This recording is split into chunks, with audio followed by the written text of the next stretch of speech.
repeat. Yeah. Fucking hell, so you did, like, Yeah. ramped up the levels quick then, didn't you? Yeah, basically, I think people knew after, like, level 4 or 5 that we were playing a heroic campaign. Mm.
You had to say something before I clicked go. Alright, so Mokhul, catch up. I'm doing it this time, sadly, because Adrian is not here, but we'll be late. Gwendef will join us, but not for another 30 minutes, I don't think. But, okay, so last session, we began with the group continuing their battle with the seer. And just as she was about to surrender, holding her hands up, a raven, a one-eyed raven, landed on her shoulder and made a bargain with her. And she transformed into a Valkyrie. The group battled with the Valkyrie. There were T-Rexes, there was fireballs, there was battles ahead, and she was eventually killed. When she went down, Xerxil continued to desecrate her body, cutting her head off, and writing notes in her flesh with a knife. Meanwhile, the group split to do their own bidding around Port Phobos. That include Macro and Chester going to the High Tide Inn, meeting the Tortle that spoke kind of confusedly at the group. In fact, I can't even remember his accent now that I'm thinking about it. I did it on the spot. It was Tortle. It was Sean Connery, wasn't it? Tortle. No, that's the Lodoxodon. No, it was a Loxodon. Oh, what was it? Turtle. I'll go back and it's fine. So, yeah, you managed to make a deal about getting some resurrection scrolls. Chester did a famous speech, managing to inspire the entire inn into joining the crew. Press gang.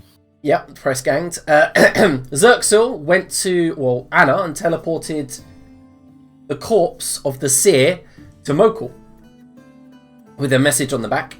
And then he went to visit Rothhide, the kobold, who promised to make a shrunken head. I think the whole group actually went, and Rocket managed to convince. Waited outside. Yeah, Rocket managed to convince. Well, Xerxil managed to convince the Rothhide to create a shrunken head out of the seer's head. Money was exchanged, and then the group went to visit the Loxodon, the Emir. Yeah, went to visit Emir, the trade prince here. Before checking what the fucking gem does, like. Yeah. Traded the gem with him for what the deal was originally, that he would help with the seer for the gem. A deal was struck, but Chester tried to gain more out of it, but was turned down, and the group left, went back to the Astral Conservatory. They found that the green gem, they found when they look through the telescope towards the sun, you can see the Temple of Light there. And that you can look upon certain astral places, environments, using the telescope. Once locked on, you can literally view them as if you're scrying upon them. The group then discovered her treasure. Well, Gwendef discovered treasure and the red gem, which one of the seer guards says it was never used, but she used to threaten people with it. Intimidate people into doing her bidding using this gem. Before the session could end, Xerxil did Xerxil and went to the Loxodon and cast Pharaoh's Curse on him and then Geas, telling him that he cannot cast another spell on himself, or nobody else can cast a spell on him other than Xerxil. And you demanded the green gem back, I believe? Yeah. Well, I think I just said something like, just remember this can end if you want to hand that gem back. Oh, filthy. Yes, and he was sweating it slightly, and we ended the session just after that. And now we prepare for a siege. Yeah. Me and Curtis did some behind-the-scenes selling of items, and Macra managed to pawn off a lot of junk that was in the bag of holding / cargo hold. Did I add the actual gold value to the bag of holding? I don't know if you've. That's up to you. I don't know if you've logged back in or done that. Do that. You may do that now, but Xerxil, you are heading back to the Astral Conservatory just as everyone is gathering. So, like, at this point, Macra and Chester would be arriving. Gwendef is there. And Anna is still working with the telescope as you walk into the Astral Conservatory. I believe you said George Wavecleaver on a mission. I can't remember what it was. I think Anna did? No, Adrian did. Yeah, to go get some legend lore components, wasn't it? Oh, yeah. That was it. Yeah. It was me by proxy of Anna. Mm-hmm. He went to buy the stuff. I gave her the money. He went to buy the stuff. Mm-hmm. So at that time as well, Wavecleaver would be arriving with all the ivory and the incense ready for legend lore. He looks like he's bought himself like you get milk crates, but he's got one made of wood and he's got several black bottles in it, about 12 black bottles, and he puts it down and goes, "Yo, with some change, I bought us all a bottle." And okay, thank you. He pops one open, begins drinking, and he hands Anna the pouch full of the ingredients, the components, and she goes, "Oh, Zexel, I can cast it whenever you are ready." Okay, go. Tell us about key. Oh, you want about... Yeah, you hand her the coin, yeah? Yeah. Okay, so Zerxil, she begins casting the spell, laying the incense in the ivory strips, and then she begins to light. Her eyes go white, and then she returns a minute later and hands you back the coin. Zerxil? Thank you. So, the coin is a key that goes to a room in Mistress' tomb.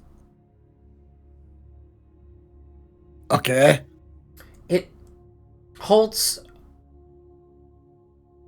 Okay, so the key opens once twisted left and right. So one side left, right side. And inside that room should be the tomb of many, many powerful Netheril. Ones that the seer had put to death. Their corpses were too powerful to keep out in the open and just in case they were excavated, if you know what I mean. So this key has locked them behind the door. Ah, welcome, Adrian. So it's junk then. Am I here at the moment? You're all... Am I in the room? I don't know if you're in the same room, but you're definitely there. Can I hear this conversation? Zerxil, did you go private or? No. No, so yeah, you'd be able to hear it. Sweet Zerxil. Sweet, kind Zerxil. Perhaps you should let me hold on to that junk. I'm a collector of object art, trinkets, other little thing. Oh, if you wait one moment, Chester. I haven't finished with the details. Oh. Anyway, so Zerxil, that coin was the seer's magical pendant. It was what she channeled all of her magic through. And it still has powerful energies inside it. Okay. Could it kill the God King? It can't be used to kill, no. No interest. I think he just flicks it to Chester at this point. Oh, Chester, let's just say keeping it on oneself will occasionally yield prophetic dreams. No, not to worry. My mind is locked tighter than an Alabama tick. Excuse me? Sorry, I don't know, some kind of Midgard place tick.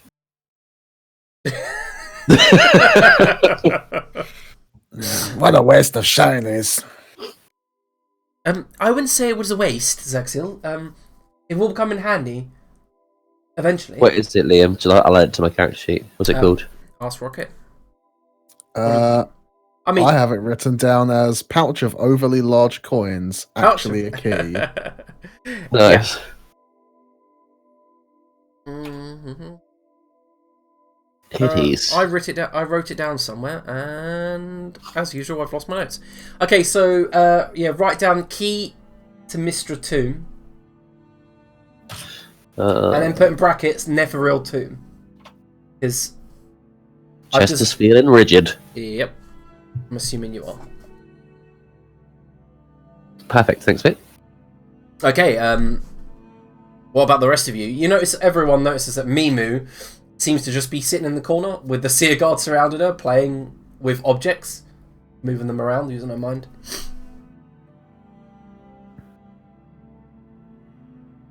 I'm gonna go dig a hole out the front, and I assume it's getting late on now. Yeah, late afternoon. Afternoon. Okay, we got a bit of time then. Mm-hmm. Don't know. I might just go fanny around with the telescope. Okay, so what are you doing with the telescope? I don't know. I'm a lizard. What does a lizard do with a telescope? You tell me, or you can make an Arcana check. All right, let's make an Arcana check. Gwendef is the one with the red gem, so you know nothing about it presently. Yeah. Okay, so Zerxil, you begin playing around with the telescope with much to Much to Anna's displeasure, she's like, "Oh no!" And it keeps trying to get in the way, like, "Oh," like as if you're not doing it correct. But you know, No, you had a turn. It's mine now.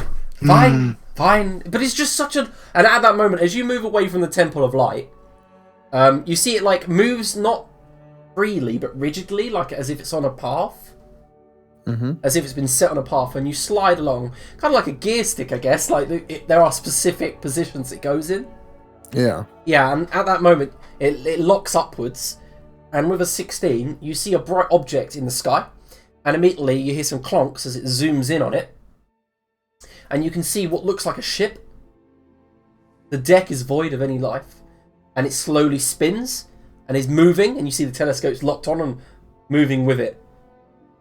Seems to be moving across the sky. I found a sky ship. You what? Please. She's like, look, it's okay. It's following it. You look. Move. And she's getting all antsy as she wants to sit in the seat. Yeah, I'll just hop down. Yeah, she sits in the seat, looks up and goes, "Oh."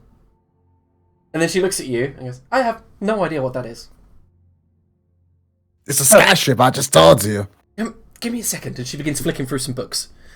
Oh, let's see what Anna can get on this. I'm just gonna hop on her lap and start looking through the telescope again. It's obviously just a magical airship that's run by wizards for wizards. Okay, so Anna goes, "Zaxiel, look, I know what it is. I told you already. It's sky ship. It's a spelljammer. What? It's a ship that travels through the void. What's he doing up there?" It's what it does. It's a sky ship. It goes in the sky. She looks through there's no one on it though. Maybe they're dead. Maybe we can get up there. She turns to Macro over the balcony and is like, how would you suggest we get into the void? Ah, right. I thought you just said it was up there somewhere. Right, okay. Yes. Hi. Getting into the void, I imagined your forte. No, I've never been there. Crack on. Right, move. I want to look more. Oh, she's like, geez, he's forced off. Oh, fine. But I'm staying here. You're finding important things. I'll do the gear stick some more. Alright, you can make one more Arcana check for the day.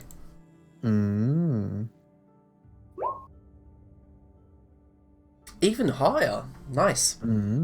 So you begin moving the telescope down. So slightly less in the sky, more like kind of on the horizon maybe. And you see not a light, but a void of something. It kind of shows up as like a kind of a redshift of light on the telescope. And then the telescope zooms in, and you see a large, what looks like woodland floating just on the verge of the void and Midgard. You see the sun blazing around it and the shadow of a tower. But previously with the telescope, as it tries to like zoom in on the environment and the object like it did with the Temple of Light, here there seems to be a protective barrier. You can't go closer than more like a mile. I found another one. Don't know what it is though. Wait, please. Can I? Yeah, you can look. Curious. You found a tower. Yeah, but it's not like Sky Palace or Sky Ship. It's down, but not down. Oh yes, I see. It's floating. She shrugs. I've never heard of it. No, even with a history check, she's no way she could have physically have heard of it, so she's not going to roll. She goes, it's interesting, Zexel, but it could be anything. I don't think it's going to help us, though. We need those gems to try to see what they do. Well, I got one. Well, hold on. There's only one. Gem. Oh, yeah, I got it. I overheard Gwendef. Well, it's coming anyway. It's coming. I overheard Gwendef. She found another gem. She did? I didn't think it was best to tell. Oh, I already got one. Do we need both? I don't know. How did you get the other one? I just threatened to kill the shaman. Our eyes go wide. Perhaps that's something you should discuss with Makra, Gwendef, Grildar, Chester? No, because they try and stop me. They don't understand what you have to do. I see. They don't Do not understand. method correct. Is that right? Wield power properly. I feel like this is a discussion I should not be having with you. So what does Gem do? I don't know. That's your job. You gotta find out. Okay, give me a moment. Gwendef! Gwendef! You hear Xerxel's voice echo through the conservatory. Gwyneth just stands there considering. And then hides the gem she has in her backpack and then comes. How's it going, Xerxel?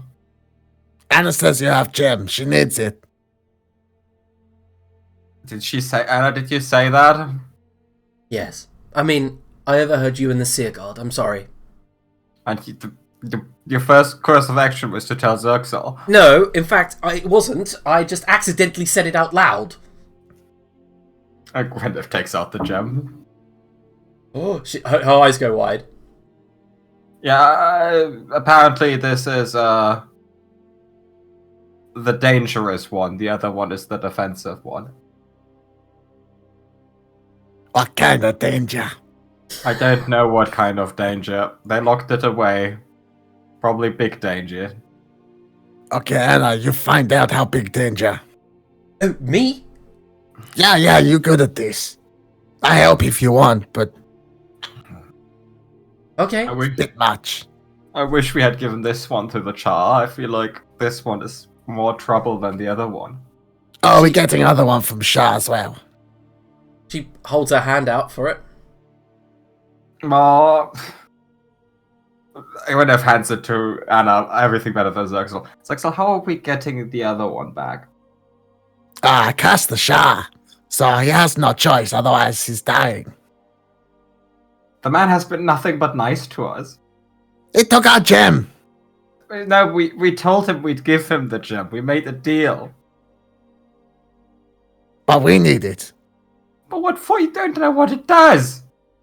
Anna says we need gems. But we have one. We have the dangerous one. I didn't know about this one. Only know about green one. No one say about red. You keep secrets. Wait, I only found out about this like 10 minutes ago. How quick was your decision to curse the Char? Very. Can you undo it? Can you uncurse the Char? Yeah, Of course. I give him option, don't I? He dies, or he gives us the gem. It's simple. We have That's to why I deal with expect the to get man. the gem. He's gonna come, give us gem, and then he's happy. We're happy. Everything is good. But he has like an army. No, he doesn't. I haven't seen an army. What's this about an army? Oh, Xerxel cursed the Char.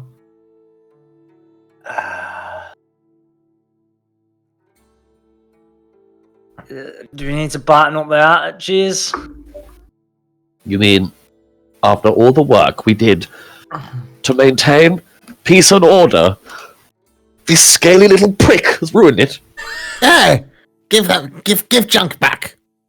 Ah, sorry, sweet Xerxel. Kind Xerxel. I didn't mean you. I meant the one over there. Oh, I think he's hairy, but I know he's yeah. Ah, sweet Xerxel, you know I am not good with words. Do you It's plan okay. to It's actually grow understand. do you plan to grow a backbone or no? I've got at least 17 more vertebrae pieces than you, Gwendeth, you stunted little freak. Wow, those are harsh words for the person that hasn't cursed the Char. Ah, of course. I'm a little bit on edge. I spent a lot of time in role as a Shah, and it seems now to be for naught. Yes, unless we say we're sorry. Yeah, repeat. curse. Is Dory going to help here, or do we need to prepare defenses?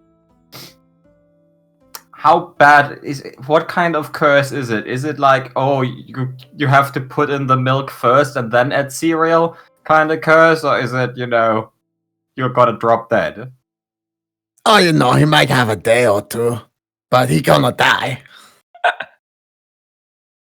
Why is the first curse you went to the kind of curse that's, oh, you're gonna drop dead in 2 days? Because that's the most effective. If you want something, you got to do opposite of what they want. It's like, if they don't like it, the more they don't like it, the more they do the thing for you. Well, And a lot of people don't like die. So if you make die, they do the thing. There were 2 people in this town running it when we came here, and the first one tried to murder me, and we had a good thing going with the second one. Who didn't try to murder me, and now I feel like he's gonna come and try to murder me, and there's just a lot of people lately that want to murder me. Yeah, that sounds like bad news. Isn't it? I find the lead fucking seer god. Okay, she looks at you. Can I help you, Macro? Yeah, prepare for a siege. A siege? Yeah. There's only 4 of us. I point at the dregs that Chester brought in, where they were like, we can make use of these ones as There's well. currently nobody with Chester. Oh, the crew not come with him? No. There isn't much crew. He's just got a ball load of them. Yeah, Oh, they yeah, haven't that's come to true. the conservatory. Well, have they all gone to the ship? They know that by now that the elevator and set of stairs that leads to the astral conservatory is off limits. I feel like we should. I swear I told them all come back to the observatory last episode. Well, if Because I was there with him, wasn't I? Yeah, if you did, they haven't. Oh, right. So where would they be now then? Would they still be on the ship? At the tavern, drinking all the drinks that you bought them. Oh, yeah, I guess it hasn't been long, has it? Are they planning on making their way after they finish drinking? Or Chester wasn't particularly clear about it. It was kind of like welcome to the Zephyr, the ship. It wasn't kind of come to the astral conservatory. Shouldn't leave you with the details. Oh, Macra, yes. you wanted some of these. It's not much, but I think you like them. He just hands you 3 healing potions, like normal ones. Oh, right, okay. Ace, thank you. I know you like them. I don't know why that was really creepy. You like them. So is there an outcome to the situation where we don't kill the Char? Yeah, he gives us the gem. Yeah, I don't Will think he's he gonna though? Well, if he doesn't want to die, then yeah, he does. And like, you got red gem. If I say to you, give red gem or die, which you pick? I'd shoot you. Then you die. Yeah, but I'd take you with me. Well, that's okay. You're dead. It's But not is that good, your is it? preferred outcome? He's not going to kill me. He can't. He's useless. All he does is jack to shinies. Did him do that? It's what he does. It's what he said. He loves the gold. Just that do Chars do that? I don't actually... do they?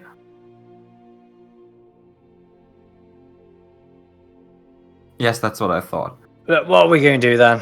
Because we've got 4 people here. I don't think we're going to be able to defend this position particularly well. Well, the thing is, if we don't defend this position, we lose the what's it called? The telescope? Yeah. Which, the gems are useless without that, so that's a big downside to this whole plan thing. Yeah. He wants me. Maybe I just go for a walk somewhere. What if he I gets can you? usually with us and he comes fuck us up anyway. Okay, so as you're having this conversation, there's a knock at the door of the astral conservatory, and George, with a bottle in hand, opens it to reveal a goblin. The goblin is wearing leathers, kind of with the shars Rest. Ah. What is the Char's quest? Is it like a hand jerking a dick to Jules, or? No, it's a sailboat. Yeah, I find your jerking to Jules theory increasingly less likely. Just ask him sometime. I If don't he think he leaves. wants to talk to me right now. The goblin's holding a small leather box as a bow on his back and a quiver on his side. Small wooden box, sorry. And then he hands it to George. What's in the box, George? Charles says, "Deal's been made." And then he shoves the box into George and then runs off. George just goes, I don't know. Throw it away. No, let's not throw it He just away. throws it against the wall and it clatters, and as it opens up, a green gem flies into the corridor. Okay, I thought it was a bomb. I thought he would bomb those. No, I thought it was. You thought it was a bomb, and you made me throw it? Well, I didn't want you to blow up. I thought maybe something else gonna blow Yeah, up. I threw it against the wall 2 feet from my head. Well, I didn't think you'd throw it against the wall. I didn't say throw it against the wall. I said throw it. Yeah, but the wall was the closest. Yeah, that's why I thought you wouldn't throw it against the wall. Yeah. He kicks the box out across the wall. Across the floor, and it hits the wall and shatters, and he goes, "Yar!" Walks off. Zuxel, go uncurse the Char. Okay, seems fair. I told you it would work, though. I hate that it did. This is wrong. I can't believe it worked that easy though. Surely he's really pissed off with us now. Yeah, I don't think we should make this our permanent base at a town with a dude that is pissed off at us. It doesn't matter. You know, if he's pissed off with us and he wants to be an asshole, we just kill him. I don't feel like we can take this massive telescope with us and. Well, to be fair, we have half the town in our corner. They want to be showered. It I'll be back soon. It used to be so easy. I was just out there hunting a dragon I wasn't able to find. But now you know. I know where the dragon is. I was about to say, well, at least we've already found where the dragon is. Not like it's done you much good past that, like, but That's what I was gonna get to, yeah. you know, count your blessings. Is this is this situation right now a blessing? That's what I'm saying. This is one of the things not to count, but you should count your blessings in a time like this because this is pretty shit. Okay. Ah no, we got a second gem. Ah, perfect. A green one. Yes, this one I think is the defensive one, so maybe use this one first in case the other one has a tendency to blow. No, I've just got the red one fitted, but okay. If you want. Yeah, I do want that. Okay. Then she, with a yank, pulls the red one out of the telescope. It's like, it fits in front of the lens. And she yanks it out. And then goes, throw that one up here then. I throw the priceless gem. Alright. One moment. Do you want to make a ranged attack? I do want to make a ranged attack. See, George, this is how you... if someone tells you to throw something, you don't throw it against a wall. I'm going to throw this to Anna. Oh. Yes. Alright, so next time throw it at Anna. I get you. Yeah, it clashes past Anna, kind of bounces off her shoulder, hits the railing, bounces onto the floor, and she tries to catch it, and it's a whole debacle, and then she jumps up and goes, I've got it! I planned that. Me too. Anyway, she begins working on that. Now, if you excuse me, I'm gonna commandeer a sleeping chamber and sleep. Okay, so Xerxel's leaving to go to the Shah. And the rest of you are doing your own thing. Alright. Wendifer starting a long rest because she doesn't have spell slots and they still don't trust the whole Shah situation. Fair enough. And at that moment, all of you feel the ground begin to vibrate. There's a rumble of thunder outside in the sky, when the sky was quite clear beforehand. And you hear a familiar voice call out across Port Phobos. Something that strikes fear in most of you, and excitement in Xerxel, because he sees it from the cliff face, as he's heading along to the Sunken Cells Palace, a large illusion of a familiar character rises high in the middle of Port Phobos. A great illusionary copy of the God King stands before everyone, some 100 feet tall. The Sean Connery, we saw this as the Locks, and I was like, fucking hell, No. And It's about to rain with Castamere. as his voice calls out, This whole sending people the corpses of the loved ones thing really working out well for us. and all of you climb out of your beds where you're resting to come outside to see, to look, and you hear his voice call out throughout Port Phobos. Who's humming? I was doing Reen's Castamere. Apologies. Ah, I see. And his voice calls out, "Greetings, citizens of Port Phobos. You do not know me, but I know of you. I am your God King. For too long you have existed as an anomaly outside of the Empire, forever lost to its benefits due to an outdated racist queen mired in old hatreds. This queen some of you may not have even known of, but trust me, she was there. Her body was very recently gift-wrapped and sent to me. Now I know you are all ready for what Mokhul has to give to you, and what you are to gift it. It is not news to the world that Port Phobos is a pirate haven.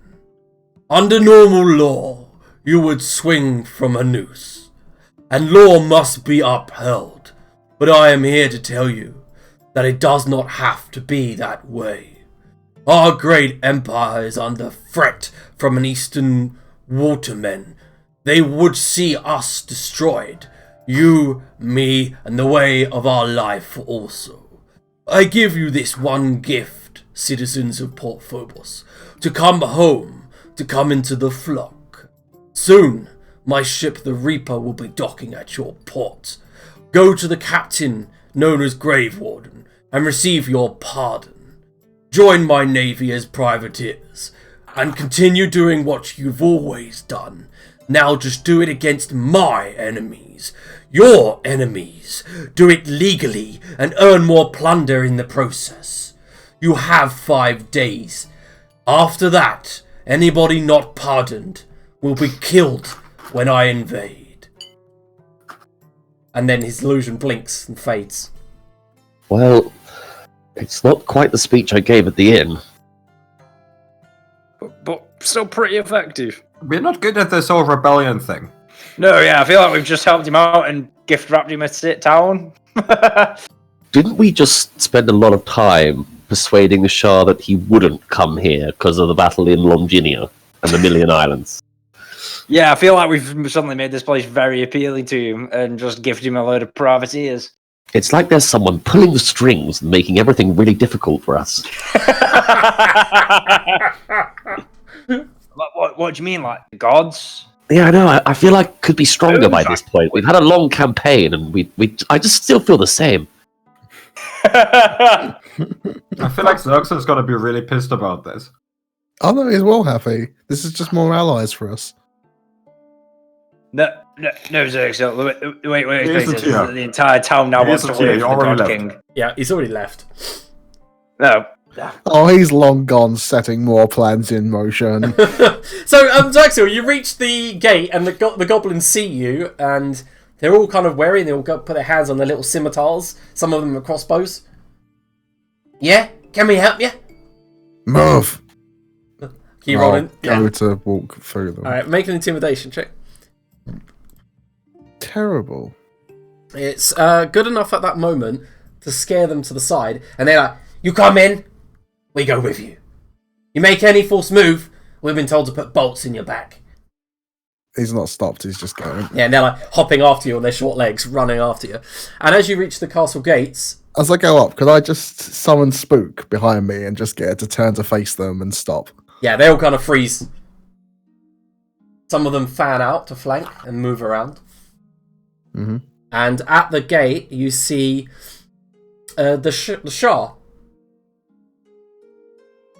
And he's just standing there staring at you. Hello. You've come to put more curse on me? I take your curse away. You know, so you break one deal, make another, and now actually adhere to this other one? The other one wasn't my deal. This is my deal. They don't speak for me. My actions are my own. I see. Well, I guess I've only got myself to blame. It's okay, you don't have to blame yourself. You just got on the wrong side. You should be working with us, you know, because that can't. Yeah, You won't like working for him. I see that he seems to be a bit of a preferable target of ally at the moment. Oh, do you think so? I could change your mind on that. I see. You are now trying to persuade me to join you in fighting him, or I die from this curse. Well, yes, it seems reasonable, doesn't it? But not you. You're weak. You can't really do much. But, the people here, you lead them. I do. You tell them when the Reaper comes, you kill everyone on board, you take that ship, and you take it to Mokhul, and you kill everyone you can. You mean the Reaper? Yeah. And he points to the horizon, because you're currently up It's not Reaper the fuck off ship that was following us. Yeah. And you can see on the 18 horizon broadsides. the black sails that are sailing towards Port Phobos. I don't think that I'm going to be the ruling party here after they land. But you are until they land. So gather your men and win. This poor man. The fuck's happened to Xerxil? Can What do you mean? This is what he's been doing this entire game. Roll another intimidation check, but this time with advantage, because how much you put him through. What is that? I've got +8. I tell you what. I had a plan. You see, if you weren't to come through with your side of the deal and cure me, I had a cleric procured. And you see a half-orc walking in from behind him, dressed in what looks like black chainmail, with a white flowing surcoat beneath, a cape wrapped around her shoulders, and it flows down the back in kind of a blood red colour. And as she folds her arms, you see that she's muscular, and she has a large warhammer on her back. And she nods at you. You see that one of her tusks is broken, and the other has been filed down to a vicious point. And she wears an eye patch over one, and her sides are completely bald except for the... And then the top has like a Mohican. Hello. She nods.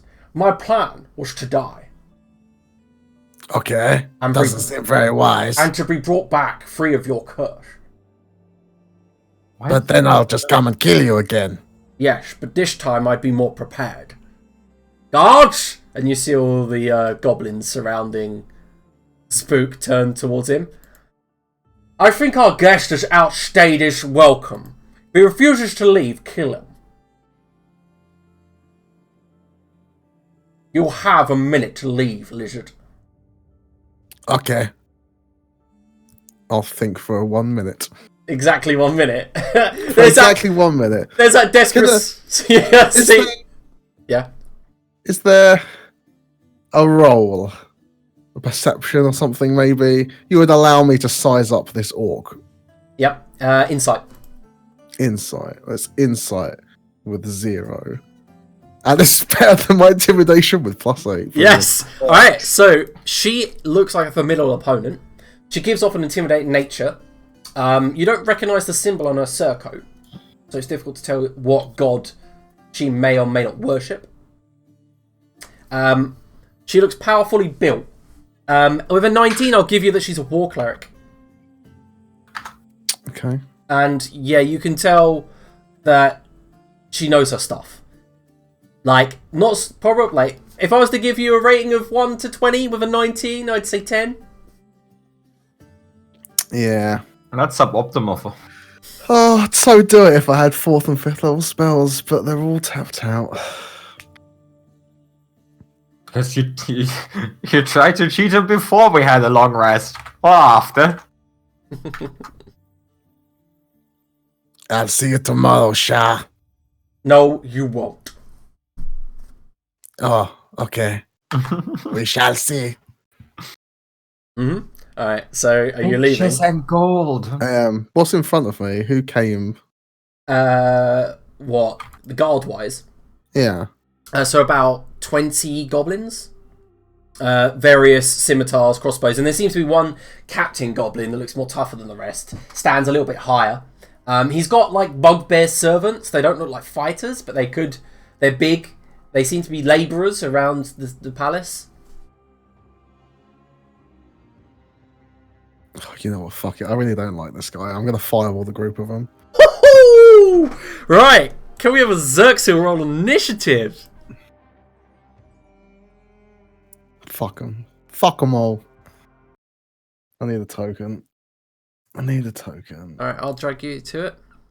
Just use this for a time being with your token somewhere. Sorry, I just needed to just put something out just so I can click it.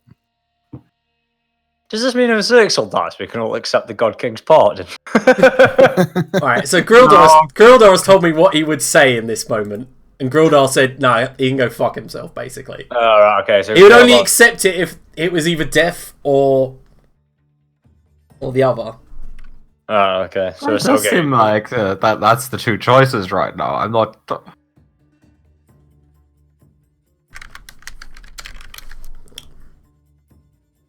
You're literally the worst at rebellions. I feel like I'm doing quite well. We've done nothing but help the man. Yeah, killing the one thing the one person you might oppose him now as well.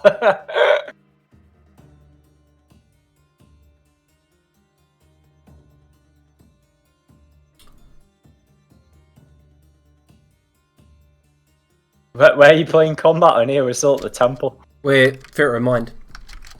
Oh, right, okay. Alright, so Xerxil, completely surprising them, you fireball the group of goblins, right? Yep. Alright, so the moment the fireball is cast, you see the priest is like immediately alert. The goblins all kind of like, and yeah, and most of the goblins are blown. Limbs go flying everywhere. There's just scorched earth, and as at that moment, as you the smoke clears and you can see beyond it, you see that the captain goblin's on the ground, and he's kind of struggles up. All right, so that was your turn on the surprised. Mm-hmm. Can you make a wisdom saving throw? Maybe. Yep. Oh fuck yeah, you can.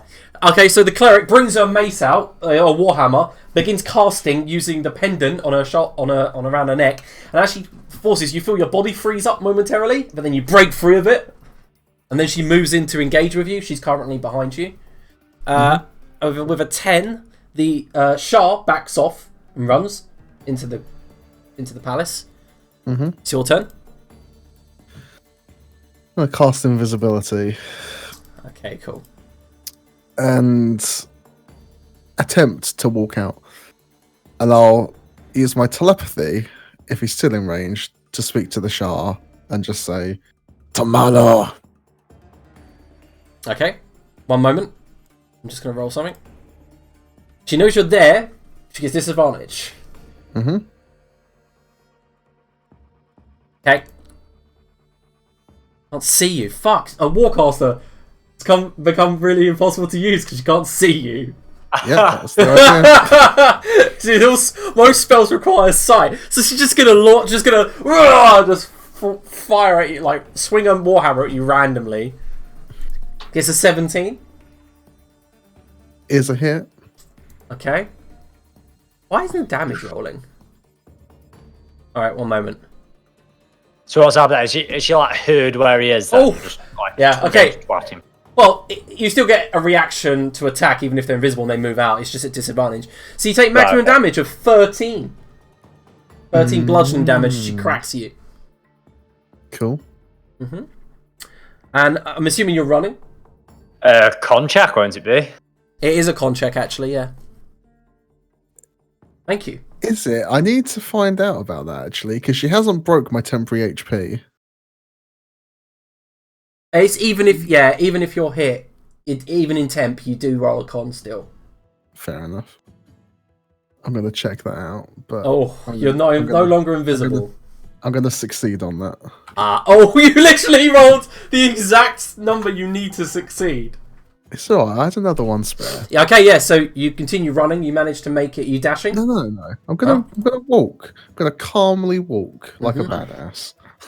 Okie dokie. I need these people to be intimidated. All right. Anything else? If required, I'll make another intimidate check. But you're still invisible. Yeah, how are you gonna make them? What? How is this a plan? Because it's calm and collected. But they didn't know that. She does. Okay. She knew that I hadn't run off immediately and that she just hit me there. Yeah. Alright, so you move away, calm and collected, and she's like, listening. And she just points towards the goblin. Alright. I'm assuming you're ending your turn. Yeah. And she's like, "Boy, I mean, this guy is calm and collected." I'll take the dodge action as I'm walking away. Alright. So I'll duck if she swings at me. Right, at that moment, the goblin in front of you looks down at his fire. Neck snaps back. You see bones crack all up his arm, down his back, and he begins to transform into this wolf-like creature. And then he slams his hand down on the ground and goes, "Yes, you are fighting a Barghest." Oh no!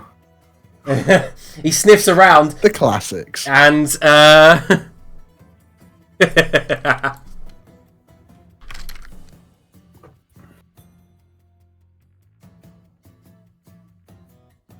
okay, they got high perception, but they can't see invisibility.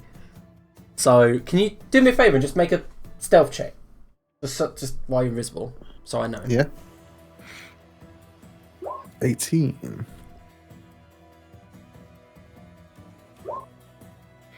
Still got 14, but nope. He kind of like jumps across the ground, pouring at the ground, snaps at the air right near you, Xerxil, but fails, and you can smell the foulness on its breath. Right.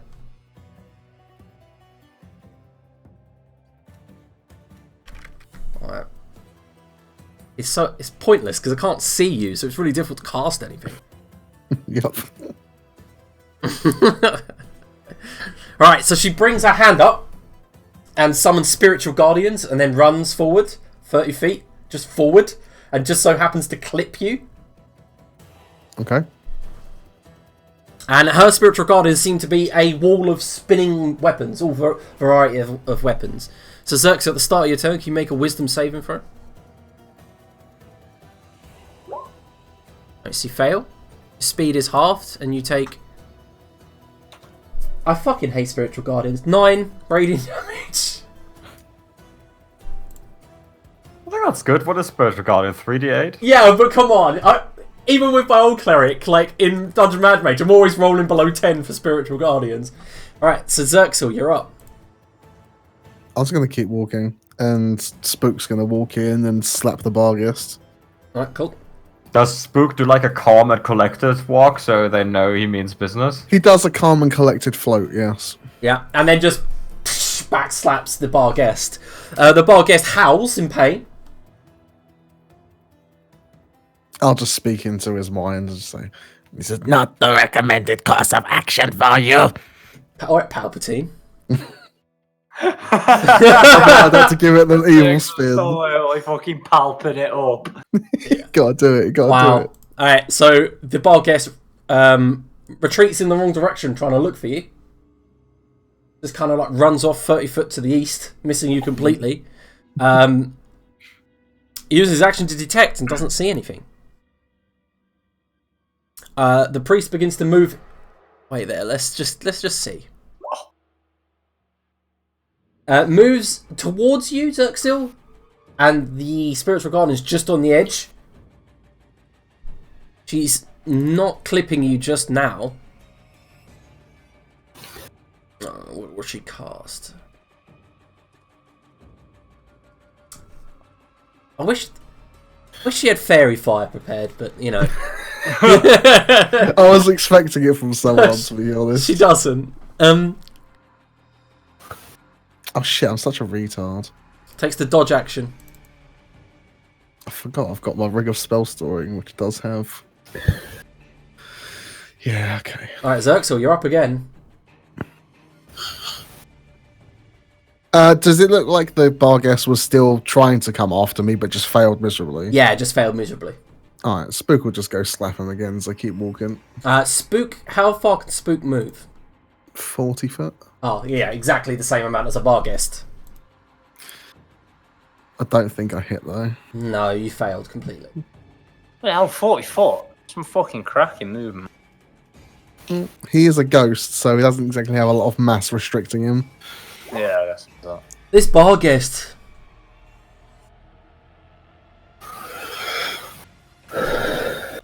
It's difficult because I haven't copied Arne's Barghest over to a token or anything, but I know I got his stats, so just... Nope. It jumps away from Spook, can't find you, so goes to attack Spook. Spook's AC. Pathetic. 11.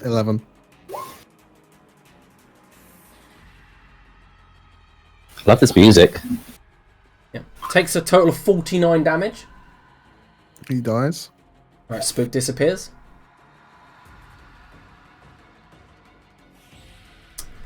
The cleric. Literally, it's so annoying. Alright, so on a 5 and a 6, she moves in the right direction towards you. Yep. Alright. You are clipped by spiritual guardians. It's your turn, Xerxil. She takes a dodge action. I'll dodge and keep going. Alright, so can you make a wisdom saving throw? Do I not leave her area? Yeah, you take it at the start of your turn or the first time you enter it. Alright. Seriously? Alright, so yeah, you take 11 radiant. Okay. Your turn. Same again. Alright, by now you've just reached the gates. Mm-hmm. And the moment you get near the gates, they kind of stop. They continue like scouring the ground, but they're not going to go beyond the gate. They can continually scour the ground. Right, so you're free. Yep, I'll head back. How much health did you have left? 56. Oh, fuck, okay. Alright, so the rest of you, what were you doing while this was occurring? What's occurring? Probably scrubbing. Scrubbing? Scrubbing. Oh, come on, Todd. No, for realsies.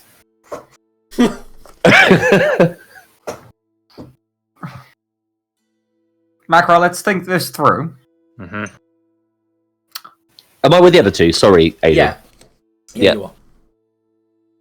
Okay, guys, let's think this through. The whole rebellion was started because you dumb shits thought the God King wanted your children to die. Well, die, but just wanted the kids. I think that was more crux of it. Wanted to take the kids away from him. And now we figured out he probably doesn't want that. No, now that his mum's dead, probably doesn't want her anymore. We might still want her, to be fair, though. She's a pretty powerful weapon. And we did him a really big favor, Yeah. because we did kill his mom, which weird that he likes that, but I'm not judging. Yeah. We could just stop. But I also feel like these gems, she was using these to keep the God King away. They must be powerful enough to keep him away. I feel like we nuke the ship. Okay, you're jumping right through to the nuking think the ship, sure. That would send a strong message. And I could even potentially drum up some kind of, welcome performance on the shore to lure them close. Grildor chips in the background. Yeah, fuck the God King. You guys can make intelligence checks, you three, if you want. I will. Oh, that's gonna work out fast. Just make one box standard intelligence. That is not my forte. Can Grildor make one? Yeah. Grildar has already made one and he already understands. No, okay. It's just depending on who else has clocked Can the it. character playing Grodon understand as well? Oh, sorry, you wanted to check, not to save. Yeah, but you don't get it Same saved thing. anyway, so it's the same thing, right? Yeah. Alright, then I'm... So what about you, Macro? I guess you I'm trying to make it now. I wish I could fucking disable back button functionality on Roll20 because I always mean to hit it by accident. I'm going to whisper you something, Chester. Cool. Look at Chester knowing. Chester ponders, his hand gently stroking his angsty chin.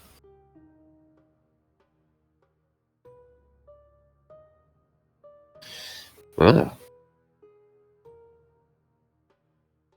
Well, we do have a a third option. I know what you're going to say, Grodar. Pipes up. Non-option. Well, why not? Think about it, good Gwilder. Think about it. My family are dead because of that negligence. Ah, but you could. May I interject and say they're probably dead because you made a deal with vampires and then didn't go through on it? The Blood Knight did not do their duty. That is why my family are dead. Macro understands as well. Let me... slow, but he gets there. Yeah, let me whisper him. Fuck me. Why do I never roll anything shit like that when I'm like about to die?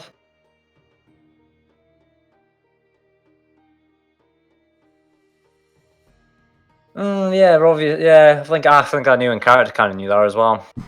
Yeah, like Gwendef's a bit slow on the uptake. Yeah, I knew that as well. That's what I'm saying. I still don't want to accept the pardon and nuke him from orbit. But yeah, so as you are guessing, Gwendef, accepting the pardon is a third option, as Chester put it. Yeah, that is also an option. Got to accept pardon. But as Grillar says, Then we could work from within to worm our way like a small maggot in fruit. I mean, yeah, that's what I've been saying over and over again. Oh, And then yeah, this what Gwendef first suggested this. This is what she was saying. Just accept the pardon. and we become privateers and perhaps get ourselves a little financial incentive. We'd be better than privateers because we hand him these fucking stupid gems and we killed the woman. Exactly. wait, Grodar interjects. Xerxil's not going to go for this, ever. We gag him. Wow. Okay, I didn't know how you think that would fix it long term. Or we tell Xerxil that we have joined a new type of rebellion. This time it would be known as an insurgency. Yeah, I mean, we don't actually, have to stop the rebellion by accepting the pardon. We just get to be in Mokhul again. Maybe kill a dragon. And then we can kill the God King from within Mokhul, which is far more effective than getting an army together because we really suck at that. Speak for yourself. Yeah, I think we need a mind map. Option Other one. alternative, just wanted to put it out there, instead of destroying the boat, we could, get the boat. Yeah, Ah. be on it. Option 4. Anna, make some notes. Notes about what? Sorry, I'm too busy We with need this some jet. pros and cons of this. Pros and cons of just what? deciding our futures. I figured something out. Okay, does it explode the ship or defend us? You asked me to use the grain gem, correct? Yeah. Well, it just extends your vision. Why did we betray the Char for this? Well, you can come take a look if you wish. I mean, it allows you to cycle through different visions. Is anyone here who has seen through this thing before? I wouldn't know the difference. Well, you can spin these nozzles, dials, and go ethereal. You can also see into different, realms. What's the upside? Have you seen this one? Ooh, it's a castle! And you see her eyes stuck against the eyepiece. I'm gonna have a look at that, guys. You decide between, blowing up, pardoning, and the other options. Gwendeth goes up and looks through the thing. Okay, so what you see that she's locked on, as you look through the green gem, she says, it was only visible by looking through the green gem. You see what I mean? You see hidden, things that are hidden from the normal eyes. And as you see it, you see a castle. There are 4 gates, very large gates. Probably can't quite tell because you're looking through a telescope. With chains, very heavy chains. The chains are probably about 40 foot thick, and they dangle through the void towards a central node where a very large cathedral-like castle springs out from the ground, as like one with the meteor that it stands upon. Behind it, you see what looks like the heart of some sort of dark obsidian scar across the void, and you see that there's explosions going off, and that the actual fortress or the palace cathedral itself is kind of collapsing in on itself. But it seems to be flickering in and out of it, as if it's collapsing one moment and then not the next.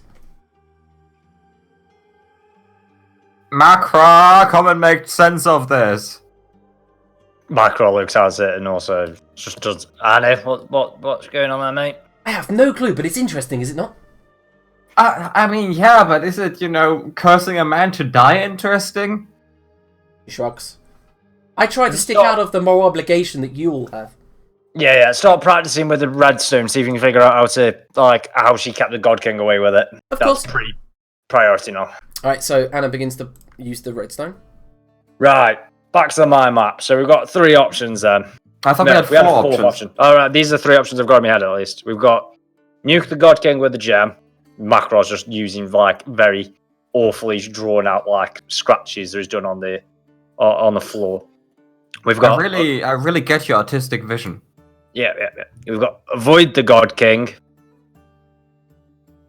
So we just go disappear, build an army up somewhere else. Or we join the God King. We could also fake join the God King. And that is the 4th option. I knew there was another one. Fake join. Did we have take over the ship yet? No, I don't know. I don't think that's reasonable. Did you see how many guns that fucking thing had?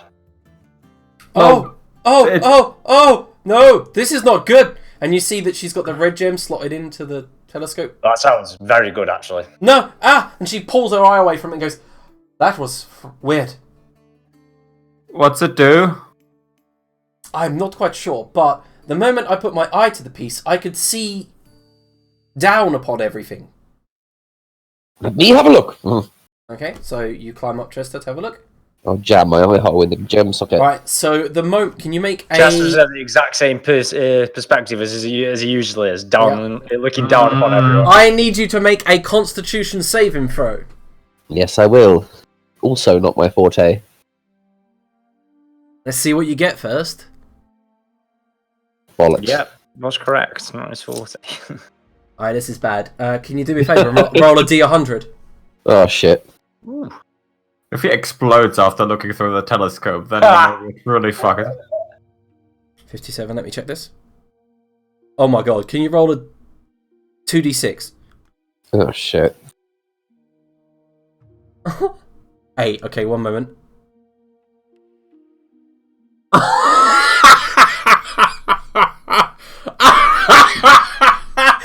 That is perfect. All right, so No. Chester, as you are looking through the red gem into the telescope, immediately you all notice the telescope is pointing nearly directly up, kind of just at a slight angle. Chester, your vision is zoomed up as if scrying, but to some sort of interconnected kind of what looks like, you feel like you're part of hundreds of different things at one time, and you peer, and as you open your eyes, you peer down upon the surface of Midgard in its entirety, small as it is, and rounded in a sphere. And immediately you lose control of this ability, and you see something with your vision, like a red beam. And it goes down towards Lesser Midgard, specifically over the Broken Realms. And then you see a ring of fire, a small ring of fire, extend from the place where it hit. Oh. Glad I wasn't there, or involved in that in any way. Chester, what's it do? Don't know. I saw some kind of meteor somewhere. And then you Seems hear in the back of your head, Chester, well, you kind of understand that you're going to need another 7 days for this to recharge. Might have used it up, as it were. Need another 7 days for this to come back. Just for Rocket to get, just for lols, Rocket can know what just happened. He rolled Blossom, the town you're actually at in Broken Realms. Nice. I know you're 60 years behind, but he just nuked Blossom from orbit. Cool. That is incredible. It's a wasn't shame they're actually 60 listening. years behind. Yeah, they're fighting the Yeah, dragon. You literally start the next session and then everyone dies. Yeah, Right. Okay, Did the meteor look similar to the one that the God King used? To you, Chester, no. It looked like a thin red beam. Looks like some form of... I don't know what to call it. Let's call it a quasar beam. Let's whatever we call it. This greatly reduces our options now, doesn't it? Yeah, we I feel like you just used a really powerful weapon on accident. Well, what do you want from me? I had a look. Did you hit anything? I don't know, some town. I haven't heard anything.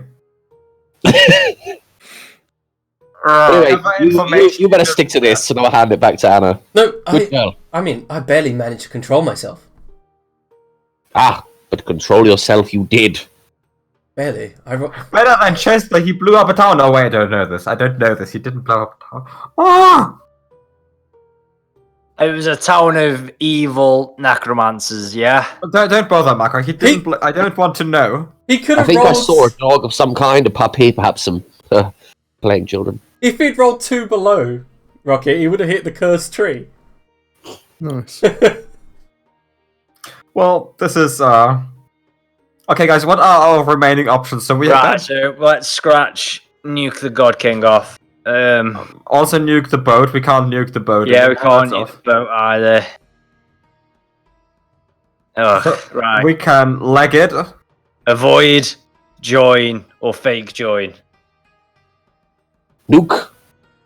Let's send Then- him a strong message that we mean business. Well, how you just use the nuke? Oh, that was it, was it? Right. Yeah. To be fair, I partially blame Anna for this. Yeah. How? Look The at second it. you figured out what that does, why would you use Chester? Look at it. I'm sorry, he said he wanted to look. I thought he might be able to handle it, just like me. At least warn him what it's about. Oh my god. I didn't know it would use I didn't know I had control of a weapon. Oh there, Sally. No one said I couldn't control it. I just merely chose to take it out for a test drive. I feel like Anna's arguably got a higher death count than Zirk's now. Well, no. no, Chester. Well, it doesn't matter. Look, Chester guys. just- Let's not blame Anna. I think everyone here is to blame. This whole rebellion is going very badly. Yeah. My rank hunt is going very badly. Protecting the children is going abysmally. I didn't do shit. Oh no, Josh, you're doing fantastically. I think. Mimu's got her eyes and they're completely wide at Chester. She's just kind of like staring at him. I just heard hundreds of souls scream out in unison. But they were evil souls, right? No. Ah!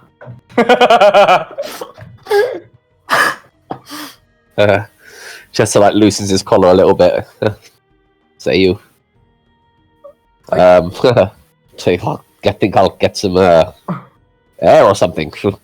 I mean, immediately as he's walking away, he whips out his notebook and he's like, Chester versus Necropolis, the town of evil. Sounds good.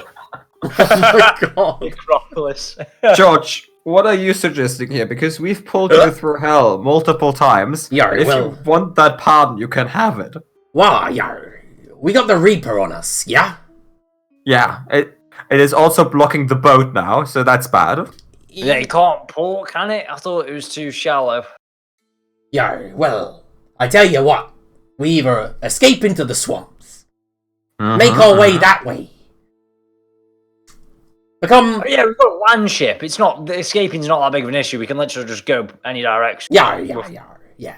Not tested. Also not tested, but still. Escape is always an option. Yeah, yes it is. However, I am half tempted to take the pardon.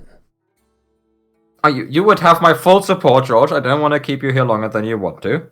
I want to head back to me wife, if I'm honest. No, yeah, that's fair. That's looking at our track record of death. She does live nearby. It's but a 5-day journey by boat. I mean, you saw her, right? Yeah, no, I didn't. I didn't go look. You told me not to look. He shrugs. Hiccups. But you, and the rest of you, I would follow you to the ends of the earth, of course. The end of Midgard, but I feel like we're kind of fighting a losing battle. We haven't really started fighting any of the battles, have That's we? very true. So, I'm probably able to be convinced to come with you if you want. However, if I die, I want you to tell me wife that I died for good reason. And give her some treasure or something. Oh no, we are good at the giving treasure thing, yeah. We should Yeah, revive everyone and get their opinions on this. How long do we have? Well, we have 5 days to take the pardon, and I think the resurrection scrolls will be here in 4 days now. Grildal's like, coming face to face with Captain Gravewarden will be awkward. Like, I drowned his son. Oh, shit. Oh, I don't think we can. This isn't like some hindsight thing, but I did say not to drown that man. I made it very clear I was against drowning that man. I also feel like I had that hindsight, but then I get told by people that I did. I have no regrets. You were all in for drowning that man. Alright. Even Chester specifically said, "Let's drown that man." Alright. I did. You also insulted him. That I would do. Which very awkward, since they didn't actually want to steal the children. Okay, around this moment, Xerxes would be coming back. Did you uncurse the Shah? No. No, he was being a dick. Right. You did try to kill him, so understandable. What did you do? No. He took the gem, so it's okay. But anyway, like I was going to, and I said I would. And then he was being a dick, and I said, well, why don't you help us kill the God King, because he's threatening your town and shit. And he said, no. So I said, okay, I'm going to leave you to die. He's like, okay, that's fine, because I got this cleric, and when I die, the cleric is going to bring me back to life. But, he's stupid because he doesn't realize that only the most powerful of resurrection magics can lift a curse, and she's not powerful enough. So he's just going to die, come alive, die, come alive for the rest of his life. What which if is they every decurse couple of him while days he's now. dead? What? What if they uncurse him while he's dead? You can't. Why not? Or while they're dead. It's a weird spellcaster thing, right? While they're dead, they're technically an object and you can't remove curse on it. Oh, maybe you can, actually. I don't know. I gotta look into it more. What if they remove curse while he's alive? What? Why can't they remove curse while he's alive? Oh, because then he dies from something else, another curse. Yeah, but then the curse is gone, so that curse would be gone, so he'd really just die once, wouldn't he? Ding! No, you remove one curse, he dies from the other one, and then you'd have to remove the other curse. Yeah, but then It you're can done. be doable, but I said I'm gonna be back tomorrow to kill him anyway, so it's fine. Okay, Why are you killing him now? Oh, because you're being a dick. Why would you do de-escalation! Why can't you de-escalate the situation? No one you de-escalate. I did it de-escalate. I went there to remove his curse, and he's being a dick. Okay, look, let's just ignore that, like the dead town. Anyway, I thought of a solution, What I do is I just go in there tomorrow, I sneak in, because, you need materials for the resurrection, right? So I just go and take them all. I don't want to know this. I'm so. I thought it would help you, because, this one's always dying, and maybe we need to bring him back, so, if we got all the supplies. It's like a win-win. We get stuff, he dies. And then with him dead, we can get the town to help us when the ship comes, we kill everyone on board, take the ship, and then we go join the water people and kill the God King. Right, so we know which camp Xerxel's in. Yeah, the one that involves a lot of murder. That actually creates a fourth option because Nuking's no longer there. Oh yeah, Chester ruined your death ray, by the way. You did what? With what? Oh, he used it to nuke a town of 100 innocent souls, apparently. 100 evil necromancers. Well, it's up for debate. Why don't you just do it again? It needs 7 days to recharge. Okay, we wait 7 days then. We've only Well, got 5 days till the God King comes and kills us all. Or we kill the God King. Exactly. Good, sweet Zaxil. Just agrees everything to it. I don't want to end up fucking mummified. Got books right. Good man. Anyway, Zaxil gonna go nest now. Need energy for tomorrow. I love it that you say go nest. That's so cute. The longer this conversation continues, the more I am in favor of running. Yeah, I feel like running's becoming our only option. I don't think Xerxel's going to agree with us on that, though. We can't really take the pardon, because we killed the man that's handing out the pardon's son. No, I still feel like we can accept the pardon. Well, I'll just say you did it. Okay, so that's still on the table, arguably. We can't really take the ship because it's heavily armed and we are 5 people and 4 corpses. Yeah, taking the ship's definitely not an option. Is there any other options left? There's join the God King still, but Xerxel and Grildar are definitely onto that. What's Grildar's argument again for not wanting to just re-enlope? Oh, because the God King didn't protect his family from being murdered by the vampires. You're pissed off. Good reason, I guess. Yeah, Is it though? Grildar thinks that the Empire is just a failing structure now. That it needs to be reorganized with a better structure, better leadership, all of that. Grildar's of the opinion that the God King is a dictator and needs to be taken down, I believe. I mean, that one's fair. That one's fair. The whole failing structure, arguably, Empire doing really well right now. Just really well. I feel like we're the ones building the supportive scaffolding around it as well, for like keeping this fucker afloat. I think what we all really need to consider is which of these options is gonna get good old Gwyneth closer to killing that dragon. I feel like and my computer's just turned off. That was weird. Oh no, just my screen's turned off. I feel like joining the God King, that helps you get back to the dragon. I feel like if we actually re-enlope with the God King, I don't feel like, because he quite likes it. It seems like a pet. I don't feel like if we accept the pardon for realsies, you're going to get a chance at that. Avoiding the God King also gives you an option at that, because we'll go do some other bits and bobs. We'll try and regather an army up, and then we take it to him. We'll do some bits and bobs, then we'll join up with the other warring party, and then help them to take over Mokhul, and then kill the dragon whilst we're taking over the city. Zaxel, how about fake joining the God King? Why? So we'd go back to Mokhul. Why? So we are closer to the God King and can kill him. If we want to do that, we got a boat. We just go there. I think you very much underestimate how easy it is to get into a city if you're a criminal easily identified by a floating boat. Yeah, I feel like you're vastly over.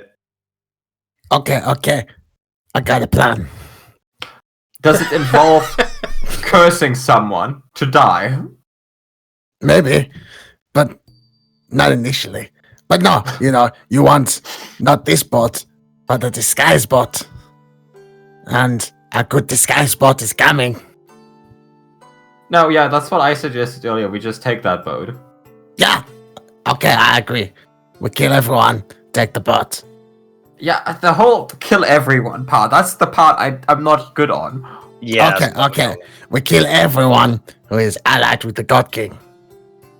Yeah, you see where Xerxes' limitations on these plans are gonna. No, I've noticed this. Yeah, Yeah. I was really stupid for asking. Yeah. You go back to sleep now, Xerxes, mate. No, it's Thanks. Let's all have a rest, you know, and then tomorrow, maybe we'll have a brilliant idea. God, I hope so. Let's take him down. Let's take him out. You're actually insane. Stop it. George, I found the wine cabinet. Join me. He's already like 2 bottles deep. Like, remember, he bought a crate of wine back for all of you, and he's been drinking it. All of his crew murdered for the 3rd time now. Yeah, by the time you start drinking, he's already like, yo, you ain't even drank anything yet. Yo. I was busy having a mental breakdown, and then Gwendolyn downs the bottle. Yo, me too! And he just hands you the bottle. I go help fucking fix it, become an assassin. That's simple. Yeah, so... And then go to bed. Right, so you all begin your night's preparations of settling down for your long rest. Or I'm as gonna go Xerxes rouse put it- myself a fucking army. Yeah. Back to the inn. Oh, you're going back to the inn? Yeah, I'm gonna go Alright. get my army. I'm gonna start raising it. These little bitches aren't gonna do anything. Chester will save the town. Okay, no. so Chester heads to the High Tide Inn, I'm assuming. Yep. Alright, so you head back to the High Tide Inn just as everyone's nesting down. And as you walk in, the turtle, Softback, sees you. That's him. It's come back to me, by the way, Curtis. You, Chester. Yeah. Correct. You may remember me, such as from the night that happened here not long ago. The night that happened half an hour ago. Half an hour ago. It's been 2 hours. Right you are. That's Anyway. what it was, snorting. That was the main I was- part of it. It was very annoying. Wondering if you could pass a message on to me for your wonderful patrons. Okay. All wishing to join Chester's crew and be knee-deep in pussy should come to the Astral Conservancy tomorrow and line themselves up outside in neat little rows. Bring whatever weapons they do possess. Can I interrupt? Of course, good sir, of course. No, why would they take it? Now that the God King offer pardon. Did the Goth King say anything about pussy? No. Well, offer it to them as you would, good sir, and if they don't... You turn do up- it! Are they still in there? Yeah, it's the evening. It's packed. Ladies and gentlemen, Chester! Chester! Chester! Chester! that was amazing. What a reception. Mhm. It is good to once again be in the warm embrace of your attention. I must say something upon the most recent news of the Godkin's most heinous deception. He means not to pardon you. He means to come here and rid you of your wives and defile your gardens. So, be it as it were, I am organizing a militia, a strong crew that wants to be knee-deep in all of the good things these worlds do provide. Tomorrow, at the Astral Conservancy, where you will follow me, Chester Decker, in a revolt against this unjust and undeserving monarch. If you wish to do so, tell everyone, your friends, your wives, your dogs, bring them along, and we shall create a force unlike this town has ever seen. There's a few calls and cheers, but you can see, Chester, they're You're all the in most the... crowd. Yeah, they're all deep in their cups. So can you make a deception check? Fuck yeah, I can. Is this deception? Yeah, it is. Is Because he's lying, because... He's lying by saying that the God King is being deceptive, which is clearly not. Okay, so a 20... but he's pretending to be someone else. He's not, he's got disadvantage. Oh. Is it because they're drunk? Yes. 20 is still pretty good. yeah. I mean, 29 would get me thousands, but 20, I mean, that's alright. Right, so you roll a 20, and as you are speaking this speech, you see that almost 2/3 of the tavern is like, yeah! We're on your side, Chester! A goblin calls out, I want to be part of your crew and be knee-deep in kitty cats! To each their own, good sir. There'll be plenty of that to go around once the Legs are God King. amazing. There's plenty of that, good sir. Some say that the God King himself hoards all the best kitty cats. Fuck's sake. Okay, so you've done a good job. You feel like you've got the attention of about 70 of these people. That's good enough for a militia. Meet me tomorrow at the Astral Conservatory when the sun is highest in the sky. Okay. Sort of late in the day. I guess you're getting rat-arsed. And good day to you. Yeah, Early. you get cheered on as you're leaving. They fucking love me in this town, don't they? Jesus. Chester, as you step out of the High Tide Inn, you feel a sharp stab in your back. Can you roll a Constitution saving throw? Fucking bitches.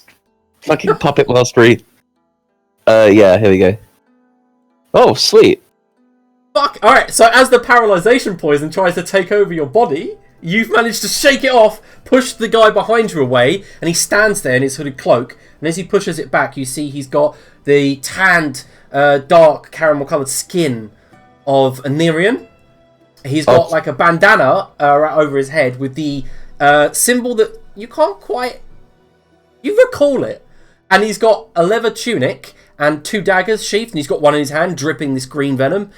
And he just goes, Chester, it is good to see you survived. I expected a challenge, and you were about to give it. And he begins to walk towards you. You also take 9 piercing damage. Oh, shit. And I need you to roll initiative. Well, did you think that the God King would not have assassins? Shit, fuck, bollocks, fuck. William, please. I was tempted to kick him back into the inn and be like, this pig tried to stick me. Rip his head off. Well, you can do that. Hang on, that's right. I'm gonna do better. To be fair, hang on.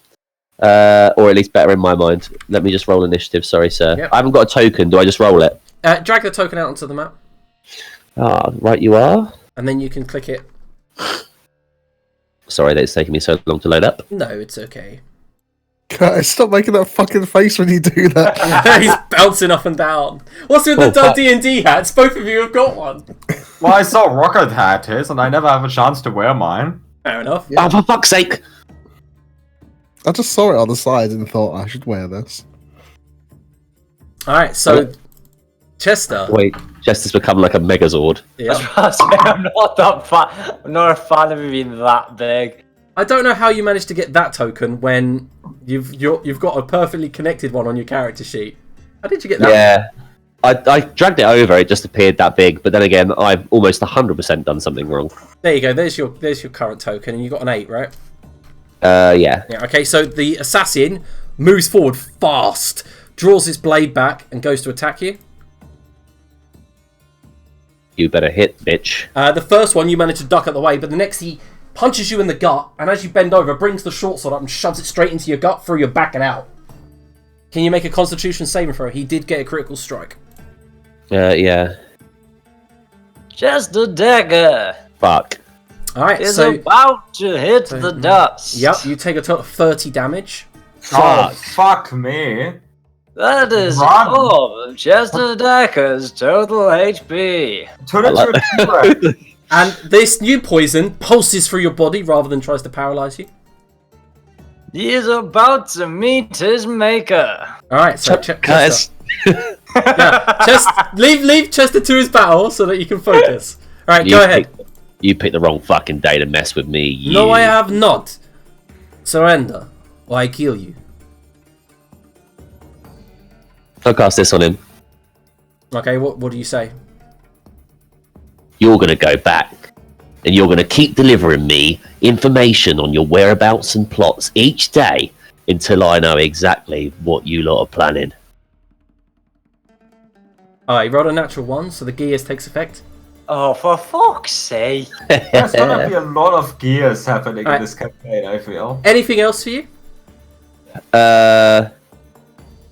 I will. I'm just gonna see if I've got any potions of healing quickly. You already used your action to cast.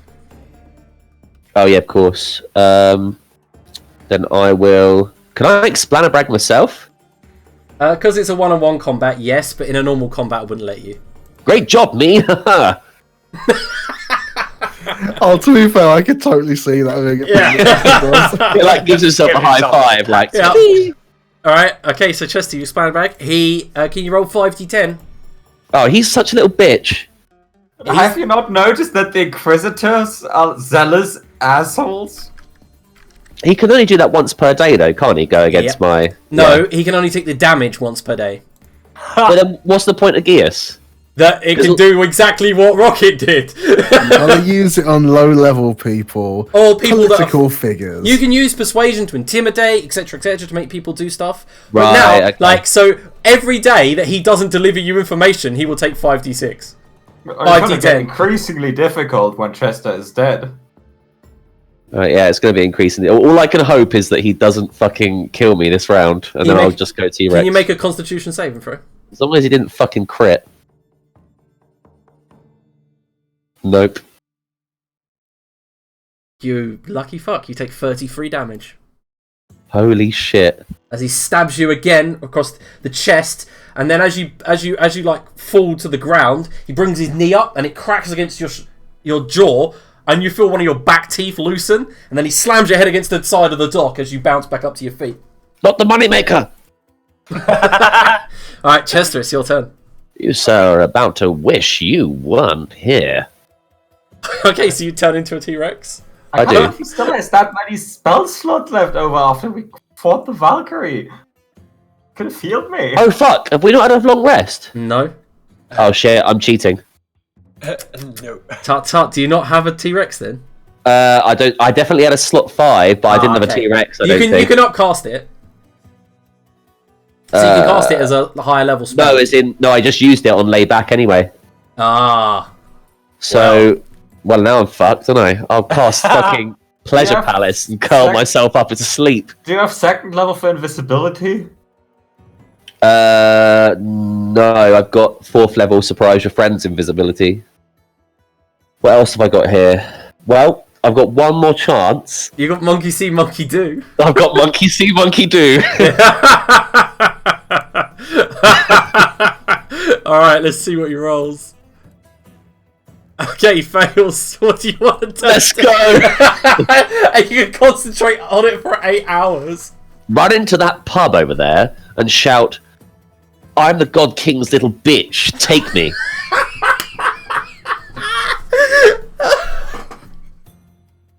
Okay, so he goes, and you see him turn around and walks into the High Tide Inn, and in a mockery of your voice goes, "Hello there, everybody.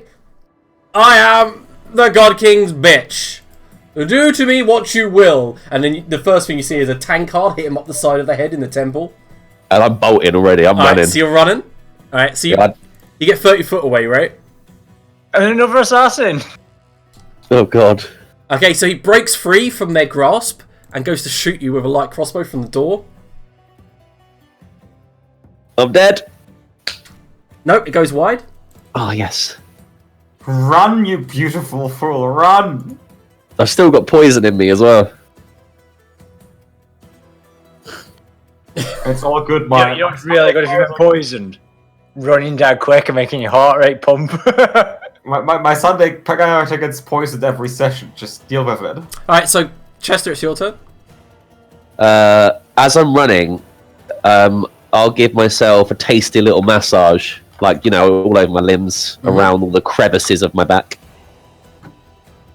17. Fuck me. Okay, that's good. Rubbing your legs vigorously as you're trying That's to pretty much all my spells fucked.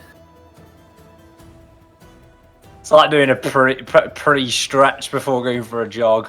Yeah, and I'll keep running. And I can't dash, but I'll keep running. That's speed walking. And what can I bonus action? I can't do anything at the moment, so I'm just gonna keep bolting. Okie dokie. You'll never catch me. I'm too fast. And tink tink, you hear a bolt being loosed. Can you make a con save as it hits you in the buttocks? Yeah, we have had a long rest since I've done one of these, though. Yep. Con save? Mm-hmm. Fuck's sake. You black out. Shit. Why would you taunt him so much? I didn't taunt him. I did it the best I could. Alright, so late into the night, Anna wakes you up, Xerxel. What is it? I need a blackout wee. 1 sec. Yeah, that's probably. She's shaking you. Stop shaking. Saxil, What? Chester hasn't come home. Okay. He hasn't come home. He might be in danger. Yeah, maybe. It's a dangerous place. Oh, what do you want? We should go look for him. Why are you waking me? I don't know. You're my closest friend out of the entire crew. Oh, that's sad. Fucking hell, that is sad. Oh, okay. Why are you so worried about him? Well, he said he was going to go get some crew, an army, a militia, and he hasn't returned. What if he's hurt? Okay. I'll go look. Okay. I assume we haven't had enough time to finish a long It's rest. about midnight. You've had 4 hours. Cool. Huh. Sweet. I'll head out to look. Okay. Make an investigation check. I'm going to the toilet as well.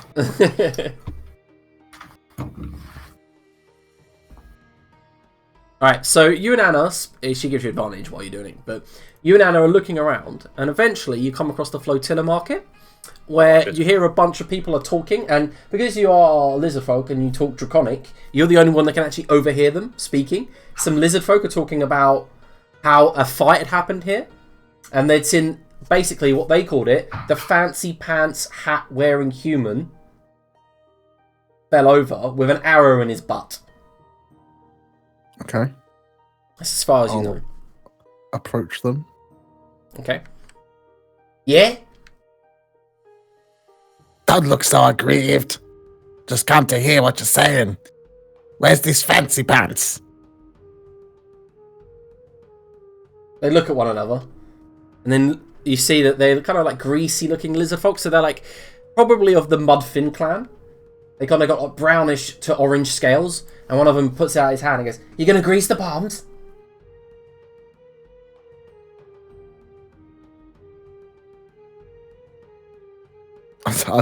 So I feel like I just want to stare him down, but You can roll intimidate if you want. Like, yeah, fuck it, why not? He's on an intimidation all right, rampage. yeah. And Anna stands behind you with her arms folded, and he goes, "All right, we don't want no trouble. All right, Good. You should respect the tribe elder. you try Belter, you don't look like Tribe Elder." And the other one goes, "Yeah, he's tiny." Powerful enough, though. Is that so? Alright. He was in there. And they point towards this inn that sunk slightly into the port. And then he starts a fight. Or someone starts to fight with him, stabs him. You see that blood over there? Yeah. That's his. And then the crowd came out. Okay, so where'd it go? I don't know. The crowd killed the guy that stabbed him. Ripped him apart, they did. But you don't know where they took him? Now they dragged him off. Which way? That way. And he points towards Broken Brick Bay. Oh, up there. Okay. Yeah, dragged him through the water. If he ain't drowned because he was face down, arse up, I don't know. Okay, it's this way, Anna. What happened? Someone stabbed him. Is he okay? Where is he? I don't know, but maybe broken brick. Okay, so he goes, we should go there. We should go find him. No, I just said we go this way. All right, so as you are Try heading, and yeah, follow the trail of blood. yeah. So it's hard to follow because it looks like he was picked up as he was being carried. And remember, this part's drip. yeah, but this place is partially flooded. Like you literally are always walking through at least 2 inches of water. It's my home environment. It's for you, but for Anna, she's like, I'm gonna get trench foot if I stay here too long. And Go up to the bank by the walls if you want. no, I'm coming. And as you head into Broken Brick Bay, can you make a perception check? Nice. Yes. That is definitely okay. So in the town centre of Broken Brick Bay, There's a large wooden throne that's been erected, and you see that there was once a statue there, but now sits Chester with bandages around his chest. Mm-hmm. He's pretty passed out. Okay. You can't tell if he's dead or alive from how far you are. With that perception check, you can see that they've removed his armor and his belongings, and they're placed on like a what looks like a prayer mat upon the only bit of dry ground. Mangrove trees grow all around this post, and he's been dragged up onto this. Picture the scene of Star Wars with C-3PO. That's exactly what I was thinking already. Yeah. That's exactly what I was thinking. All these goblins, bugbears, hobgoblins have risen him up above, and they're all slowly chanting and praying. Okay, so it's a bit weird, Anna. I do say, it is. Is that Chester there? Yeah, I think he's become the God King of Broken Brick Bear. How? She goes, we should get him. They're all worshipping him like he's a deity. Okay, come on. Okay, so she's like passing through the crowd. I gave all my healing potions to Macra. That's a shame. But it's okay. We can convince them, and then take his body back, or him. Sorry, I didn't mean to say body. It's a bit grim. What's the difference? Okay. Hello? Okay, so they look like they're being led by a wood elf who's got like what looks like bites out of his ear. And he turns around to see you all, and he's wearing like woodland green robes that have seen better days, and he's got like a gnarled swamp mangrove staff that's got like algae all up it. And he goes, "Greetings, children. Are you here to worship at the shrine of Chester?" No, not today. Can you I believe? knew it wouldn't take long. So Can you believe he was fine. aggravated, aggrieved in the port by an assassin sent from the God King? I can well believe it. We saved him, you know. I pulled the arrow from his buttocks myself. Good, thank you. Why isn't he awake? He is currently unconscious. You're not doing a good job, are you? I have tended to his wounds and pulsed them with bat guano and sea swamp water, and packed it also with the maggots from a botfly. That's good. That's good. Anna says, no, that's not how medicine works. That's not how poultices work. And he goes, silence. I am the shaman. I know what I am up to. Yeah, the maggot's good. Mm-hmm. Fuck's sake. Trouble is, when they kill the maggots, you gotta try not to eat them. I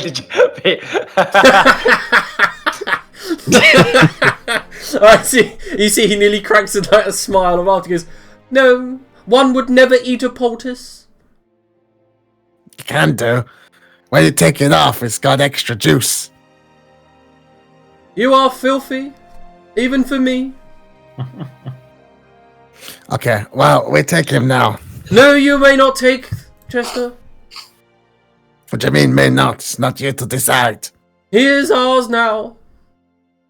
Doesn't belong to you. Chester, wake up! Chester's like plonked out. Do I have to make saving throws here? No, you got stabilized. Like maggots. Doesn't Maggots sound like it. I'm gonna be a fucking swollen beach ball by the morning. And you've got Anna, yes. you should leave now. No, I know what that means, Cirxil. Please. No, it's okay. I'm not gonna kill him. No, you are going to. You are going to hurt them. I know you are. No, I promise. No, you 'Cause you're our friends. You promise me you won't hurt any of these innocent bystanders, including the shaman. I cannot be promise. harmed. I am protected by Mother Swamp herself. I promise, unless it's in self-defense. No, I would never harm anybody. And then she goes, but in self-defense, I know you can manipulate the mind, Xerxil. You'd make him hit you, and then you'd fireball and kill everyone. No. What you think is so bad? It's terrible luck. You're smiling, Xerxil. That's what you were gonna do, isn't it? No, it's just because the voice in my mind is telling me it's funny.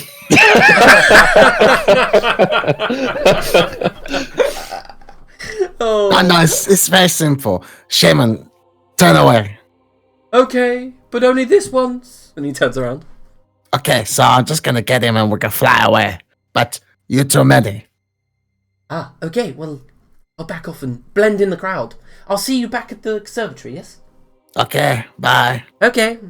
And she blends in with the crowd. Fireball! Alright, so what do you do? Immediately the shaman goes, 1, 2, 3, turns around. Oh, wait, Anna, come back. Yes. She comes back from the crowd. Yes. I miscalculated. He is dead, so I don't have to, fly him or fly us. We can pick him up together. Okay. Wait, he's Right, dead? let's go. Well, he's shit. Oh, okay. Okay, I'll talk to the swamp guy. Okay. Yeah. I And- can't fly. As you cast fly, on Anna the tries to city, really doesn't shittily flirt with the elf. She leans in and goes, those books, right? Have you ever read the Encyclopedia Knowledge on the Atlantean Empire in its early heydays?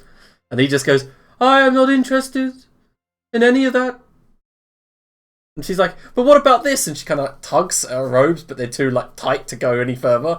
And she ends up just kind of strangling herself as you sneak past. You want to make a stealth check? Yeah, I'll chameleon as well. Okay. Not that it helps much. Well, let's just see what he rolls. Okay, so he's got a +2. So let's. Yeah, you get past him. Okay. Oh, there's wails and screams as you pick up Chester and move to fly off of him. Anna, help me! He's fucking huge. With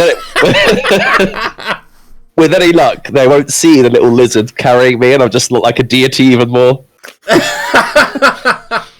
Alright, so Anna pushes the swamp priest to the side and leaps up onto them and goes, aha, this was fun, so long, suckers! And just flies off awkwardly with you holding Chester. Everyone's screaming, Chester, no, don't leave us! And you hear the swamp man shout out, it's okay, he will always return to us. As Chester's flown away. Alright, so you managed to get Chester back to the Astral Conservatory within 5 minutes flying. As the crow flies. Back to the conservatory. As you walk in, you can see that George is passed out in the middle of the main cloister. Yeah, I need to get more sleep, so I'm gonna pick up the half-finished bottle that he's left there and just down it and pass out rapidly. Alright, can you roll me a D4, Chester? Yep.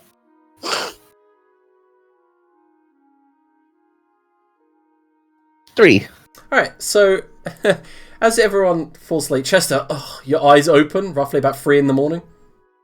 Oh, fuck. You look to your right and you see George, and you have no clue how you got here. And you see George snoring with a bottle on his chest, and he's still pouring bits of spilt ale and wine as the bottle goes up with his belly.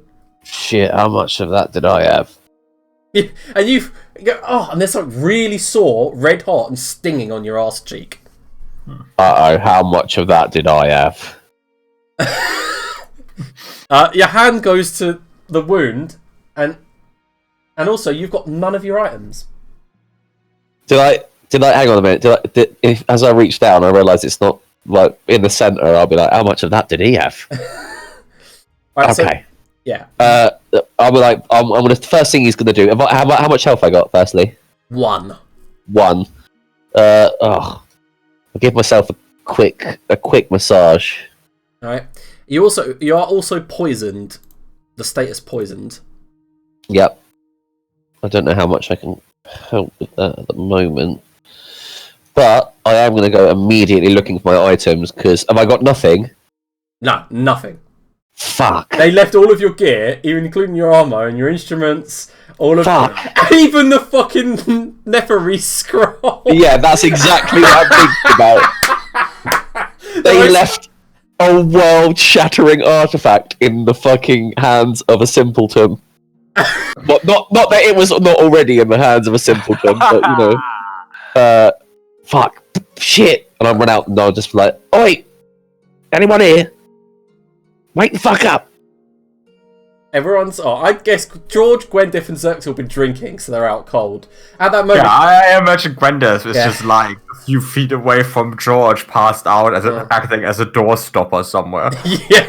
As you shout out, "Is anyone here?" Something drops from in front of you, a shadow with a knife gleaming in its hand, and then it goes, "Hi," and Fixer stands there spinning a pearl-handled knife. Oh, thank God, the Mugwai. Right, I need a favour. I've lost my shit, and I need my shit. My shit's really, really important. Her Can you eyes help me go find- wide. This little bugbear, about 3.5 foot, just looks at you and goes, "We stealing stuff? Yeah, we're Yeah. stealing stuff. I'm in. Let's go." Right, I'm gonna need to stop and rub myself every 30 feet or so so I die.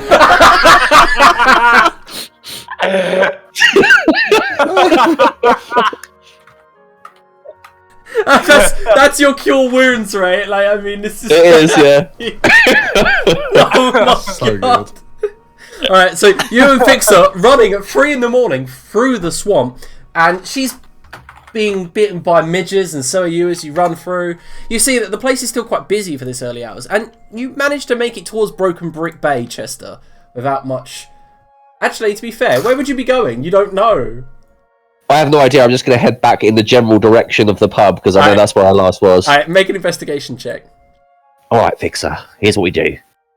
I'll tell you what. When I find my shit, I need all your stealthy little skills, and I need them to be. I need to be on point because we need to find something really, really quickly. Also, I had a fuck ton of money in there, and I'll give you some. Deal.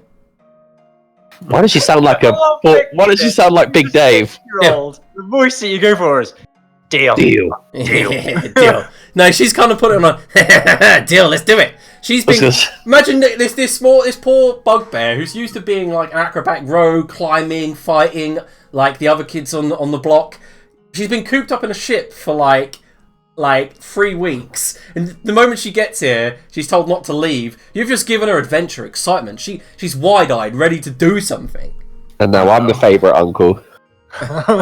Well, what are the other options? Well, That that's is- gonna be the favorite. Gwyneth has killed her mother. Right. Do I find it, Liam? I got an 18. Oh, Oh, what the fuck have I just rolled? Why have I rolled intelligence saving throw? I fucking rolled. Alright, What's so it called? it's the same thing. You don't have investigation proficient, right? It was +4 for investigation I've got. Oh, so you do have it proficient. Yeah. Alright, so yeah, you would have got a 21.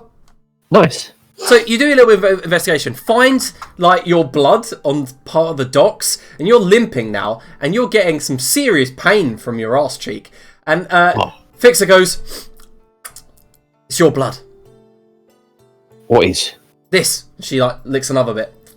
Definitely tastes like you. Oh, great. That means we must be close. Let's keep zooming in. How stealthy are you on a scale of 1 to fucking sneaky? Fucking sneaky. She goes, "Oh, X. fucking." I haven't said that in so long. Dad chastises me every time I say it. Fucking. Fuck. Fucking. Yeah, I'm free. Yeah, She let just, it like- all out good, right? just Yeah, but don't kicks- get wet or don't eat after midnight, and we're all fucking good. She kicks a nearby crate. Yeah. Yeah, excellent. I'll teach you some more later as well. But let's keep going, all right? Right. I need to get my shit. Okay. Yeah. So she begins following it and sniffing and makes a survival check.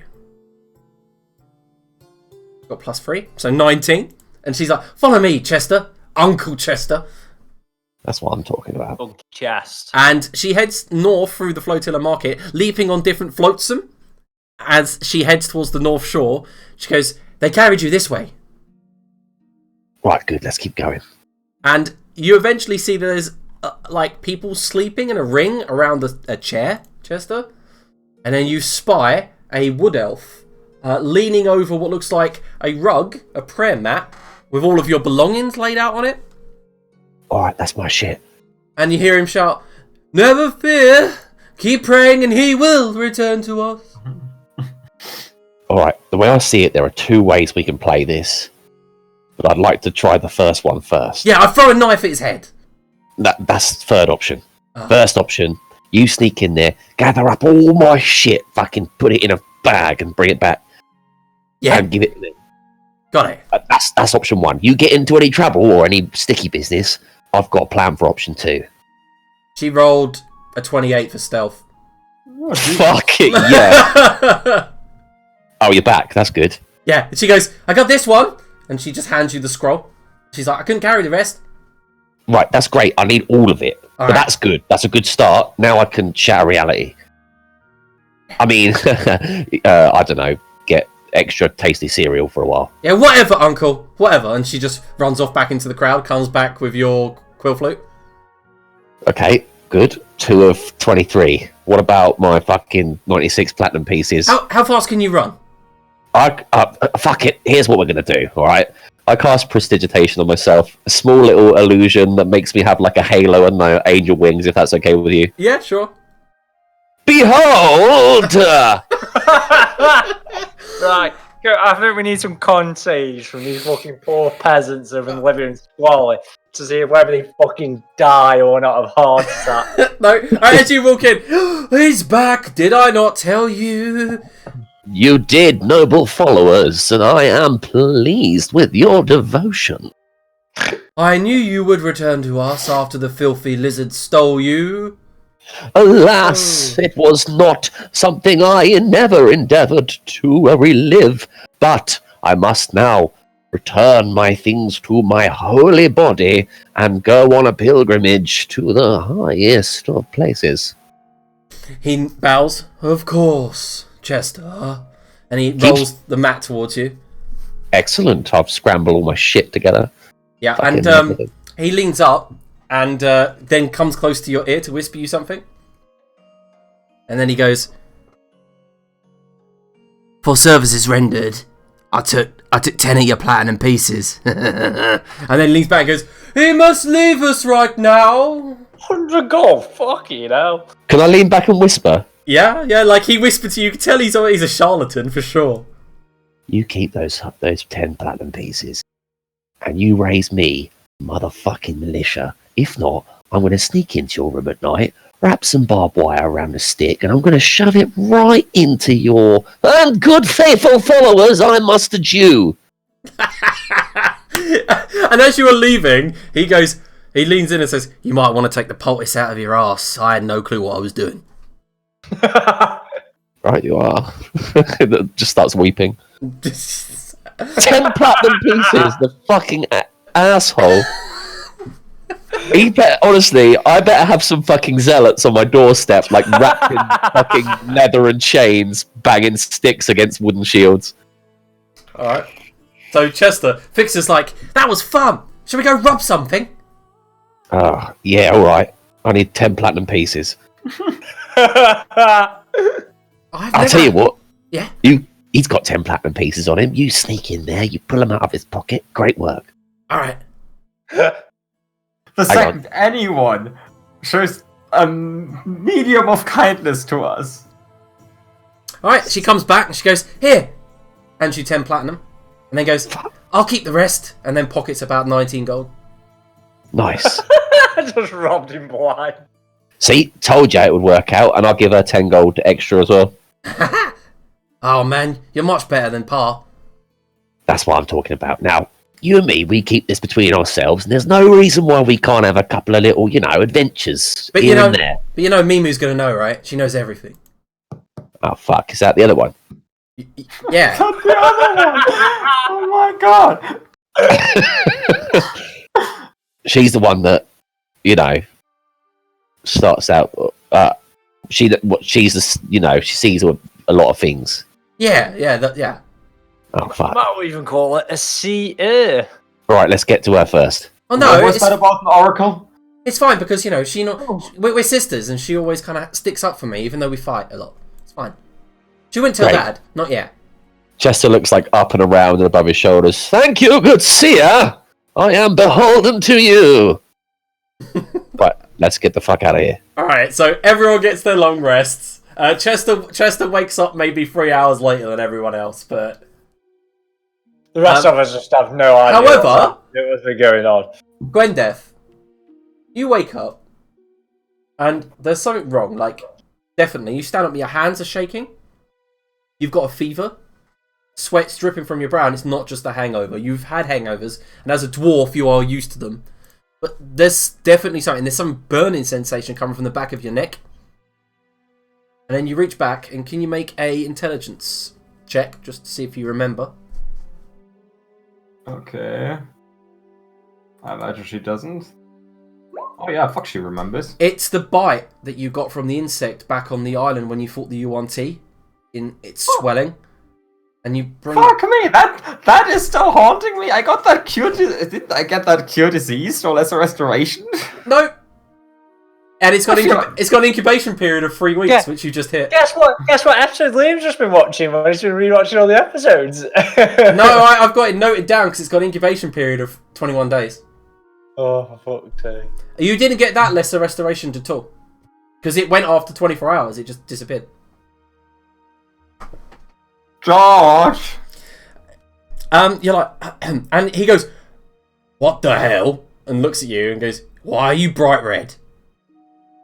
Am I? Yeah, you got... He puts his hand on your forehead. Well, someone's got a fever. Where can we? Is Frank undead? He looks towards the corpse of Frank laid out in like a funeral position. Starting to stink of fish. No, he's been general opposed, hasn't he? I thought we said we couldn't. No, you no, couldn't. do it. Anna could cast general repose as a ritual. Right, okay. George, go to town and get me some weird ass lizard doctor or something. Yeah, you're right on it. And he The stands up. most competent looking one. Yeah, he stumbles towards the chamber pot and goes, "One moment," and then pukes in it himself. Please tell me he comes back with the swamp guy. Oh, the pisser. And then he... Why'd you have to steal my thunder? Anyway, he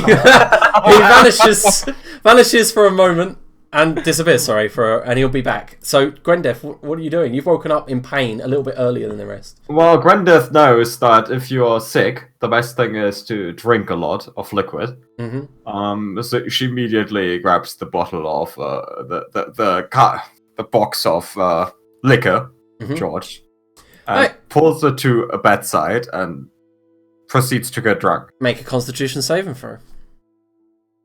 I mean, this is good old-fashioned dwarven medicine. I don't know why you're mocking my thunder. Alcohol poisoning the infection. I'm not knocking it. I'm just saying you need to make a constitution saving throw. Pretty good. You manage to stop yourself from puking. However, you get a rising burning up your throat. And you stand by the chamber pot just in case. And then you feel something like an irresistible itch on your arm. And you look down and you see something moving beneath your flesh. Oh, this is bad juju. Oh, this is so... Gwyneth hits the arm against the rock. Yeah, Trying to kill what's under it. and then you look up and it forms a sort of ring. And then stays there on your wrist.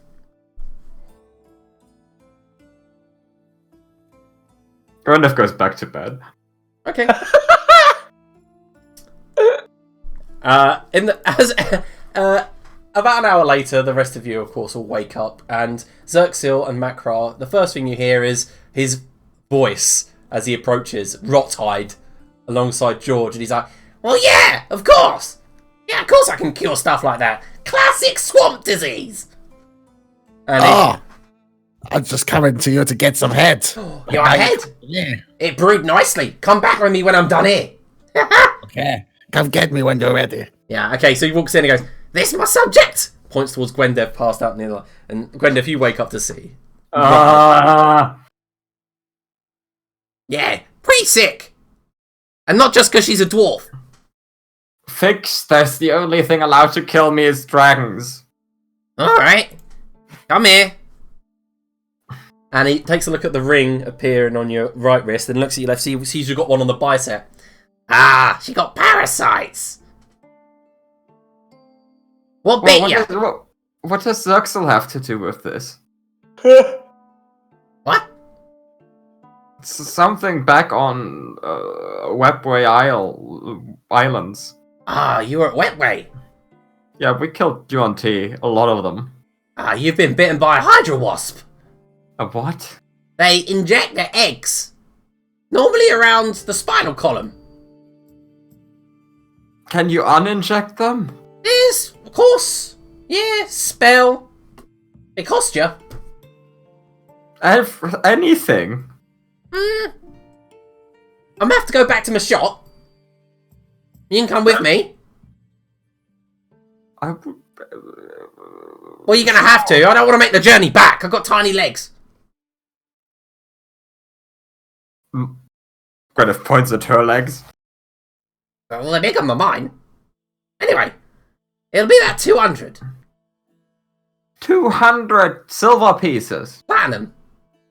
200 platinum. Just gold, I'm joking. Hey, my prices are fair. Gwyneth, takes the circlet from above her head. The 250 gold piece circlet. Will this do? Yeah. Okay. Alright. Oh, delete the circles off the party, dude. I'm assuming this is that when... one was never in the party, dude. I'm That's a assuming good- this is when Fair enough. Macra makes his selling and all of that stuff as well. I This didn't is- sell any of the valuable stuff, to be fair. I've just kept that as, unliquid currency. That's kind of like... Okay, I so... only sold the stuff I sent you.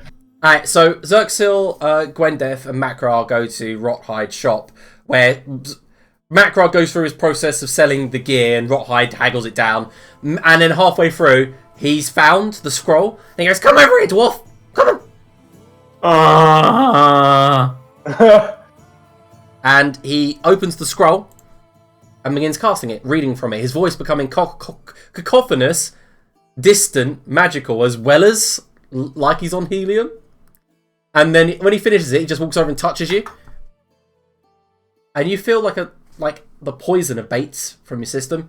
And you look down and you see the thing kind of fizzle. It's still there. And he goes, "Yeah, the problem is you're going to be shitting them out for weeks." And he just pats you on the back, walks off. What?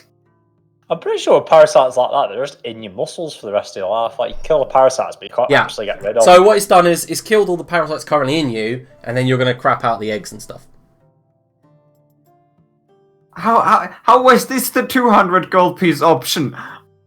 Well, there's no other way. I hate everything. Well, you shouldn't be traipsing around jungles you don't belong in. Ask him why we were there. And Gwyneth points at Xerxil. Talking to Xerxil, here you go.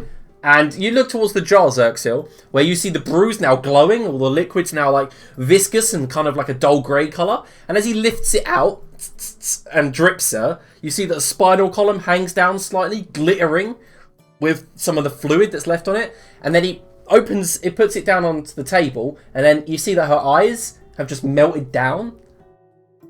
And he brings out two what look like crystals with what look like zircons with points, and then he shoves them into the eye sockets. He really does give it a bit of a. They're removable, okay? Okay. And then he holds her hair up, what's left of it, and then ties it into a knot, and hands it to you. Pleasure doing business. Looks good. All right, I'll just loosen the knot off a little bit and I'll tie it back on. I am going to share this item with you. In Playal can be edited. There you go. It should appear just below the Scepter of Osiris. Searching. Yep. The Fate Weaver's head.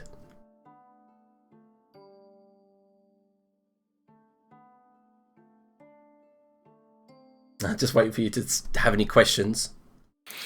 Yeah. What does it do? It's up to him if he wants to read it out. I hope it gives him parasites. It is attunement, by the way. I should have noted that down.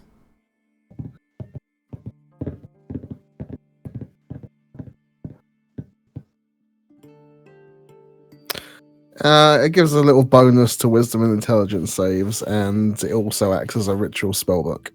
Oh. Pretty good.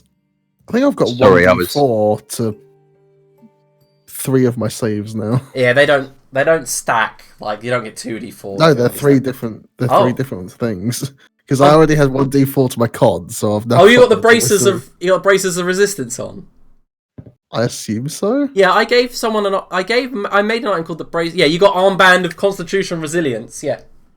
There we go. Yeah. Right, so I need to add 1d4 to wisdom. Yeah, it's so those of you who know the Warlock ritual spellbook, the Book of Ancient Secrets. Right? It's like a minor version of that, the Warlock Invocation. So he can inscribe spells into the shrunken head using money and time.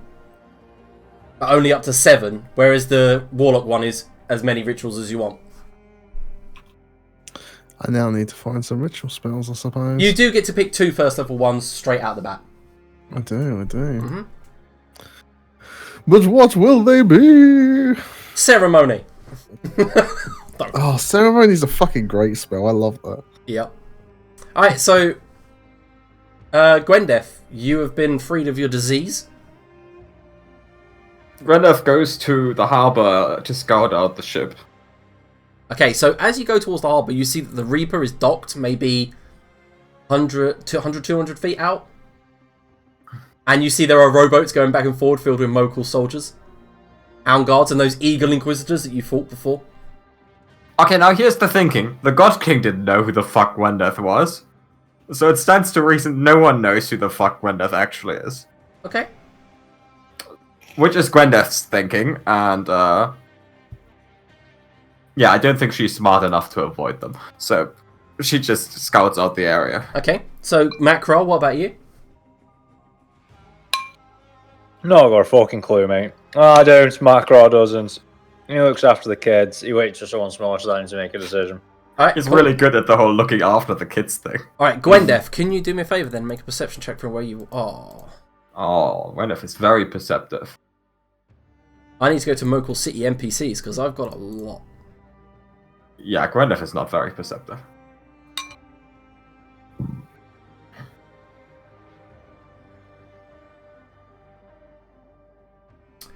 Right. You got a 9. Okay, so you see those eagle-headed inquisitors going about their business.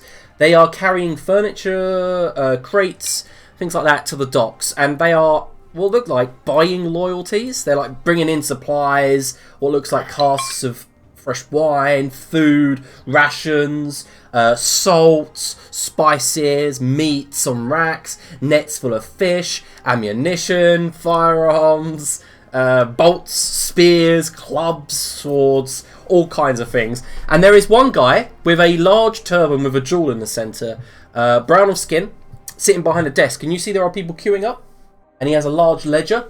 And you see that you don't recognise anything. You just see that he's handing out slips as people are signing.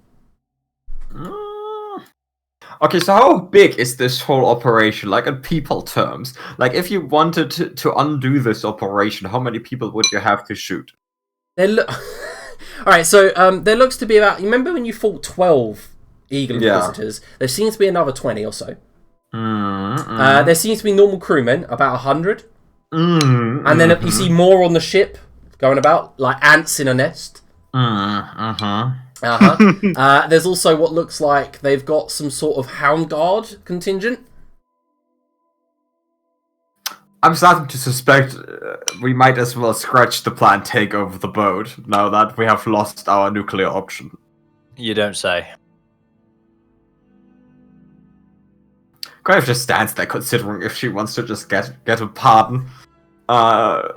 Just for the heck of it. Just queue up and get one. No one has to know. Yeah, she just stays there for the day because she doesn't really have anything planned. Alright, so as you're standing there, someone does walk up to you. A lizard folk. Small, orange scaled with yellow like spine. And he goes, "Are you planning on getting a pardon?" Yes, but I'm more of a last-minute kind of dwarf. Well, I don't see why I should. I'm not a pirate. I'm not a fighter. I'm an artisan, an artist. So you think you haven't done anything wrong, so you shouldn't have to get a pardon? No. I'm part of the Snubtail clan. We've lived here since time immemorial. There's no point of me going there. What about you, though? You look like the pirating type. What makes you think I look like the pirating type? You're not a lizard folk. Do you think all non-lizard folk are pirates? Well, we don't tend to sail in boats. Do I look like I sail on a boat? You're Yes. literally in the pirate city as well. That's true, I came here on a boat. But my boat floats! Wow, did Chester did you just give Chester the Rod of Osiris? Yeah. You hear that, Chester? Oh yeah, right. I will share with you the item then, and then we'll continue role playing with. Thank you, sweet Zaxil. It's okay, you know, I'm running out of space for all this shit. I like you more than I like these Pringles. What's a Pringle? Can I has? Sorry, like a salt and vinegary crunchy spice. Oh, give. Sorry, I'll stop interrupt. No, it's fine. It's actually currently underneath your character sheet, by the way. So you'll be able to see it. Amazing. Thank You can read what it does. Okay, so yeah, Gwendef, the lizard folk says, it's just that you know, non-lizard folk that come here tend to be of the pirating kind. Oh, well, to be fair, we did join a pirate... You are actually completely right, we did join a pirate group before coming here. I suspected. You know they're gonna kill everyone who doesn't get pardoned, right? I don't see the reason to be pardoned. No, I get that. But don't you want to not die? What the fuck? I don't want to die, no. But I don't see any reason why I should get a pardon or follow this God King. We've lived here for generations. Because if you don't do it, all these guys are gonna stab you. We'll see about that. Oh my god, thank you so much. Okay, you know, this is... we were actually thinking about, opposing this whole thing. So, where do you guys stay? You are... I am part of the Snubtail clan, the pole town here. It's been a town for like hundreds of years. And is there like a clan lead we could talk to? A clan lead? A leader, you mean? Yeah. Don't mind me while I quickly look for a lizardfolk name generator. Oh, no, that's fine. Yes, the leader of the Snubtail clan, a strong man by the name of Chucks. Would Chucks want to meet us in the Astral Conservatory? We've kind of taken it over. I'm not sure. He might.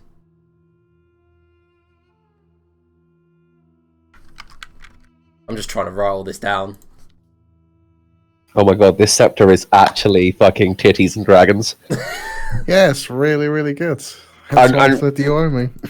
I owe you, but you can do that already though, can't you? No. Can't you? Not No, with- that's without the the reason scepter. why I could do it, was because of the scepter. Then why the fuck did you give it to me? Because Xerxil's stupid. And to be Amazing, fair, you have a probably. fuck ton of concentration spells, so... Yeah. I But can create could- a T-Rex and make it invisible, and then suck my own knob at Well, the same time. you'd have to make yourself invisible first, because you can't cast spells in Polymorph. Oh no, he's saying turn someone else into a dinosaur, turn it into an invisible part raptor. Or turn someone else into a dinosaur and him into a dinosaur, yeah. Yeah. Yeah. Or turn someone else into a dinosaur and an NPC into a dinosaur. Yep. Or I could turn... No, I think most of the options here are dinosaur-based. they Okay, are. so Gwendef, you get the name Chucks, and he says, yeah, so he calls himself Chucks the Mighty. Well, if Chucks the Mighty wants to oppose all of this, tell him to meet us in the Astral Conservatory tomorrow evening. I can try. I am but a lowly artisan. Don't put yourself down like that. I'm sure you're a fantastic artisan. Nah, well... his name is... He goes, I am Rel Zeus, by the way. What sort of stuff do you craft? Mostly sculptures of small figurines. Have you considered doing Chester Decker-based sculptures? You'd make a killing right now. Who is Chester Decker? Grandef hands her copy of let's see which one she has currently. The Insidious Harem Sogia, a Sexual Compedia by Chester Decker. I lay eggs. I have no interest in that. I'm pretty sure eggs are in this. Look, it's chapter 10. That he holds it kind of like up and then upside down. This man clearly does not know how lizard folk sex works. I was wondering when I was reading through it because it did not make much sense. Why does he mention omelets? Kind of reads it again. It's kind of like a sexual term, not like he's actually making an omelet. I think, his stuff might not be directed at the lizard folk community. Well, I will try to get in contact with my leader. Okay, I'll try to teach Chester how lizard. I won't. We'll meet. Tomorrow evening. Yep. Yes, there are more people here in Pole Town that want to resist. Broken Brick Bay up there is full of pirates and heathens and vagabonds. Now they will be wanting a pardon. The lizard folk clans don't like each other, right? We occasionally war, of course, but we are currently in a triumvirate. They won't call it that. They call it an alliance, but I prefer to use better words. I'm gonna level with you here. It doesn't really make a difference to me. So who the other folk leaders? Who do I go to? Adrian making me work on the spot. I mean, you're introducing all these characters. And I know, right? I just didn't think you'd ever be interested in the clans. So you got the Mudfin clan and the Fernfalls. The Fernfalls are the most ancient clan. In the Mudfalls, you have Yefoz. Okay. Yefoz the Wise.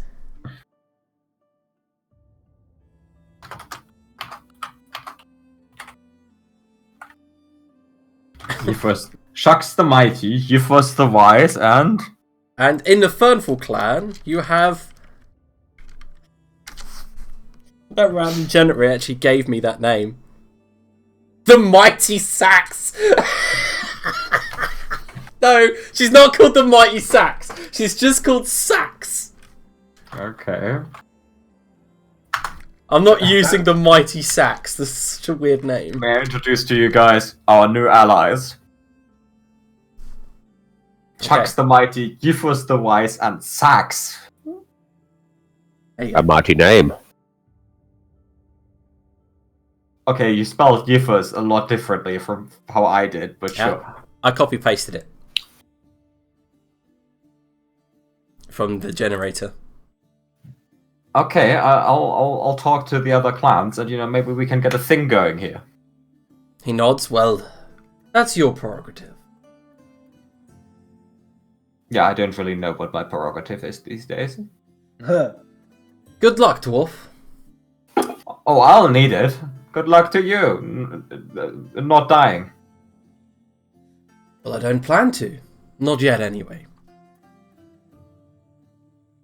And then Gwendolyn is gonna walk around Pole Town looking for the asking around where the clan leaders are. Alright, so as you walk towards Pole Town, you are immediately taken back by the fact that it is literally only lizard folk that live here. You are standing out like a sore thumb, everyone's staring at you. She takes off her hat to blend in better. Okay, that does it. It does, yeah. Yeah. Alright, so as you're walking around, you see the Fernfall, you do a little bit of scouting. There are 3 totem poles that kind of like mark the territories of the different clans. The Fernfall is literally a totem made of wound ferns. Just like a pole of greenery. Snubtails is made out of what looks like the tails of whales. Like bones all intertwined into one mesh of it's like spiky, sallow bone mess. And the Mudfins are a tall totem with shark fins protruding out the side. It looks like the Mudfins are better fishermen. They look like they spend a lot of time fishing, swimming around the western part of the swamp. They have all types of fish, food, and insects set to sell for food, trading with the others. The Snubtails look like better warriors and archers. You can see that they wear what looks like turtle shell shields with javelins and tridents, and they all have bows and short bows and arrows. Whereas the Fernfalls are bigger. The Fernfalls give off this muscular appearance. They seem to be training in great swords, battle axes, javelins. They all seem to be barbarians of some sort or the other.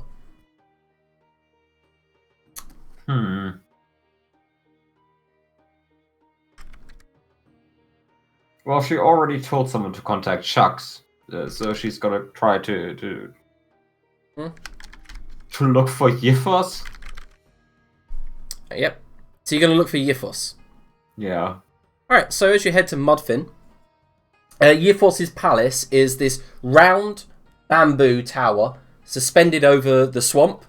And you see that the grounds are kind of the only way I can picture it is if you've played World of Warcraft, you know the troll huts? Okay, yeah. Kind of like that, made out of stretched leathers and skins, except this is whale skin and stuff like that. And everything's built out of bamboo and thin slats of greased up timber, so it doesn't get too moist. And as you walk towards it, you see there are two lizard folk guards that stand about 5 foot, quite big, and they both have tridents. And as you approach, in Draconic, Well, Gwyneth speaks Draconic, so you might as well say who are you, dwarf, to even approach Yifos? Okay, now let's all remember that when Gwyneth speaks Draconic, as has been established, she just spews insults because most of her Draconic is insult-based. Okay. Hey, you fucks! I'm looking for Yifos the Wise. They look at one another. Yeah? And? Well, take me to him, you assholes. No. Why not? Well, you're not exactly being polite. Oh, I'm sorry, I'm a dragon hunter, so most of my Draconic is based around insulting dragons. They immediately place their tridents across to bar your entrance. Dragon hunters are not welcome here. You aren't kobolds? What's your deal with dragons? Gwyneth has switched back to common. That's this. For fuck's sake, says Gwyneth. What's your deal with dragons? Dragons are powerful. Yeah. Respectable. Honorable. So if they're honorable, are they honorable because they're powerful? Well, you see that most of these, most of the Mudfins have a kind of a brass, bronzy colour to their scales. Oh, no, I should have specified. I only hunt black dragons. Oh, why didn't you say? You're still not getting in. Oh, we kind of want to rebel against the boat guys. The other goes, oh, why didn't you say? But you're still not getting in. We took out the queen in the Astral Conservatory. Carl, why didn't you say? That you're not getting in. How come? Well, you're a random dwarf. You're not getting into our chief. What if I introduce myself and then I'm not a random dwarf anymore? Can you yell loud? Well, not really. My neighbors are going to complain. But sure, Gwyneth yells loudly. Well, she's up there. He's up there if you want to yell. Oh. Hey, Yifos! Wanna rebel? Alright, so one of the shutters opens. They're made out of wicker. And this tall but slender not dragonborn, lizard folk with these dorsal fins. And he just, can I help you? Who are you, dwarf? Oh, I'm Gwendolyn Redfoot of the Redfoots of Redfoot Mountain. Dragon hunter, black dragon specifically. We killed the woman in the Astral Conservatory. We are really opposed to the God King. Is that so? Yeah, and we were looking for like-minded people to, get together and be opposed to him together. Why didn't you say so? I and did. And then the guards looking at each other with a sly smile, and they all three of them at the same time say, "But you're still not coming in." Are you guys doing a bit? Is this a bit you guys are doing? Yeah. And then up above, the Yifos says, "Kinda. We don't let people in." We can meet outside. You can come to the conservatory. No. So are you gonna take the pardons? No. So you're gonna fight these dudes? No. We're not going to fight. But they are gonna fight you. No, they're not. Whole town's been here for hundreds of years. Yeah, but they don't give a shit. We're not pirates. We've lived here. We're... What do you call it? Natives. Yeah, but they're conquerors. They don't give a shit. Nothing bad ever happens when people move into native land, alright? Honestly, Gwendeth, wait 7 days and just fucking nuke them. Okay, so there used to be this town called Thebo. Never And heard of it. Yeah, look, I'm getting to that. They opposed the God King, Oh. and now they're all dead. You want to roll persuasion? It's a very short story. I'm gonna roll persuasion. I'm gonna persuade the shit out of them. How come I keep doing the recap, but I always run out of inspiration? Where the fuck did I use it? You use them, don't you? I don't remember. Persuasion. Oh. Oh, look at that. Right, so Yifos looks at you and goes, "Wait, he did what to this city? This town?" Okay, so I kind of saw it secondhand, so I'm not too sure on the details. He basically shot like a giant magic blast there, and they all got turned to stone. Wow, that's pretty powerful. Yeah, but you know, he's only done that once, so probably these guys are just gonna stab you to death with their spears if you don't sign up for the pardon. Oh, we'll sign up the pardon then. Or, this was my suggestion, we band together and oppose him in a sort of resistance. Why didn't you say so? But I'm not getting in. No, that sounds like a good idea. Oh, perfect. I was gonna You're still not coming in, though. Yeah, no, look, if you agree, I don't want to come in. I think that I don't need to, really. I'm gonna talk to the Mudfins next, and the Snubtails. You are speaking to the Mudfins. Aren't I? I thought I went to Yifos first. Wasn't he the Fernfall? Yifos is a Mudfin. Okay, I was gonna talk to the Fernfalls and the Snubtails as well. The Snubtails are the ones that with Chucks the Mighty. Hmm. And Fernfalls are the ones with Sax. I was gonna get everyone together to, have a united front. Mm-hmm. Alright, so you want to head along to one of the next clans? Yeah. Alright, before we end today's session though, Macra, is there anything you needed to do? Not particularly, no. Alright. Kinda be scared. Alright, so before we end today's session, I'll give everyone a point of inspiration for amazing roleplay, for great times, funs were had. Buzzing. Yeah. So everyone gets a point of inspiration from today's session because it was awesome. Just close my sheet down as well. I can remind you for next week. Thanks. I don't think there's any good options currently. But we will be back next Tuesday to see the conclusion of this and see what craziness you get up to then. And this time we might have a Grildar to kind of balance out the craziness in the party. Is that correct? No. But anyway, see you later.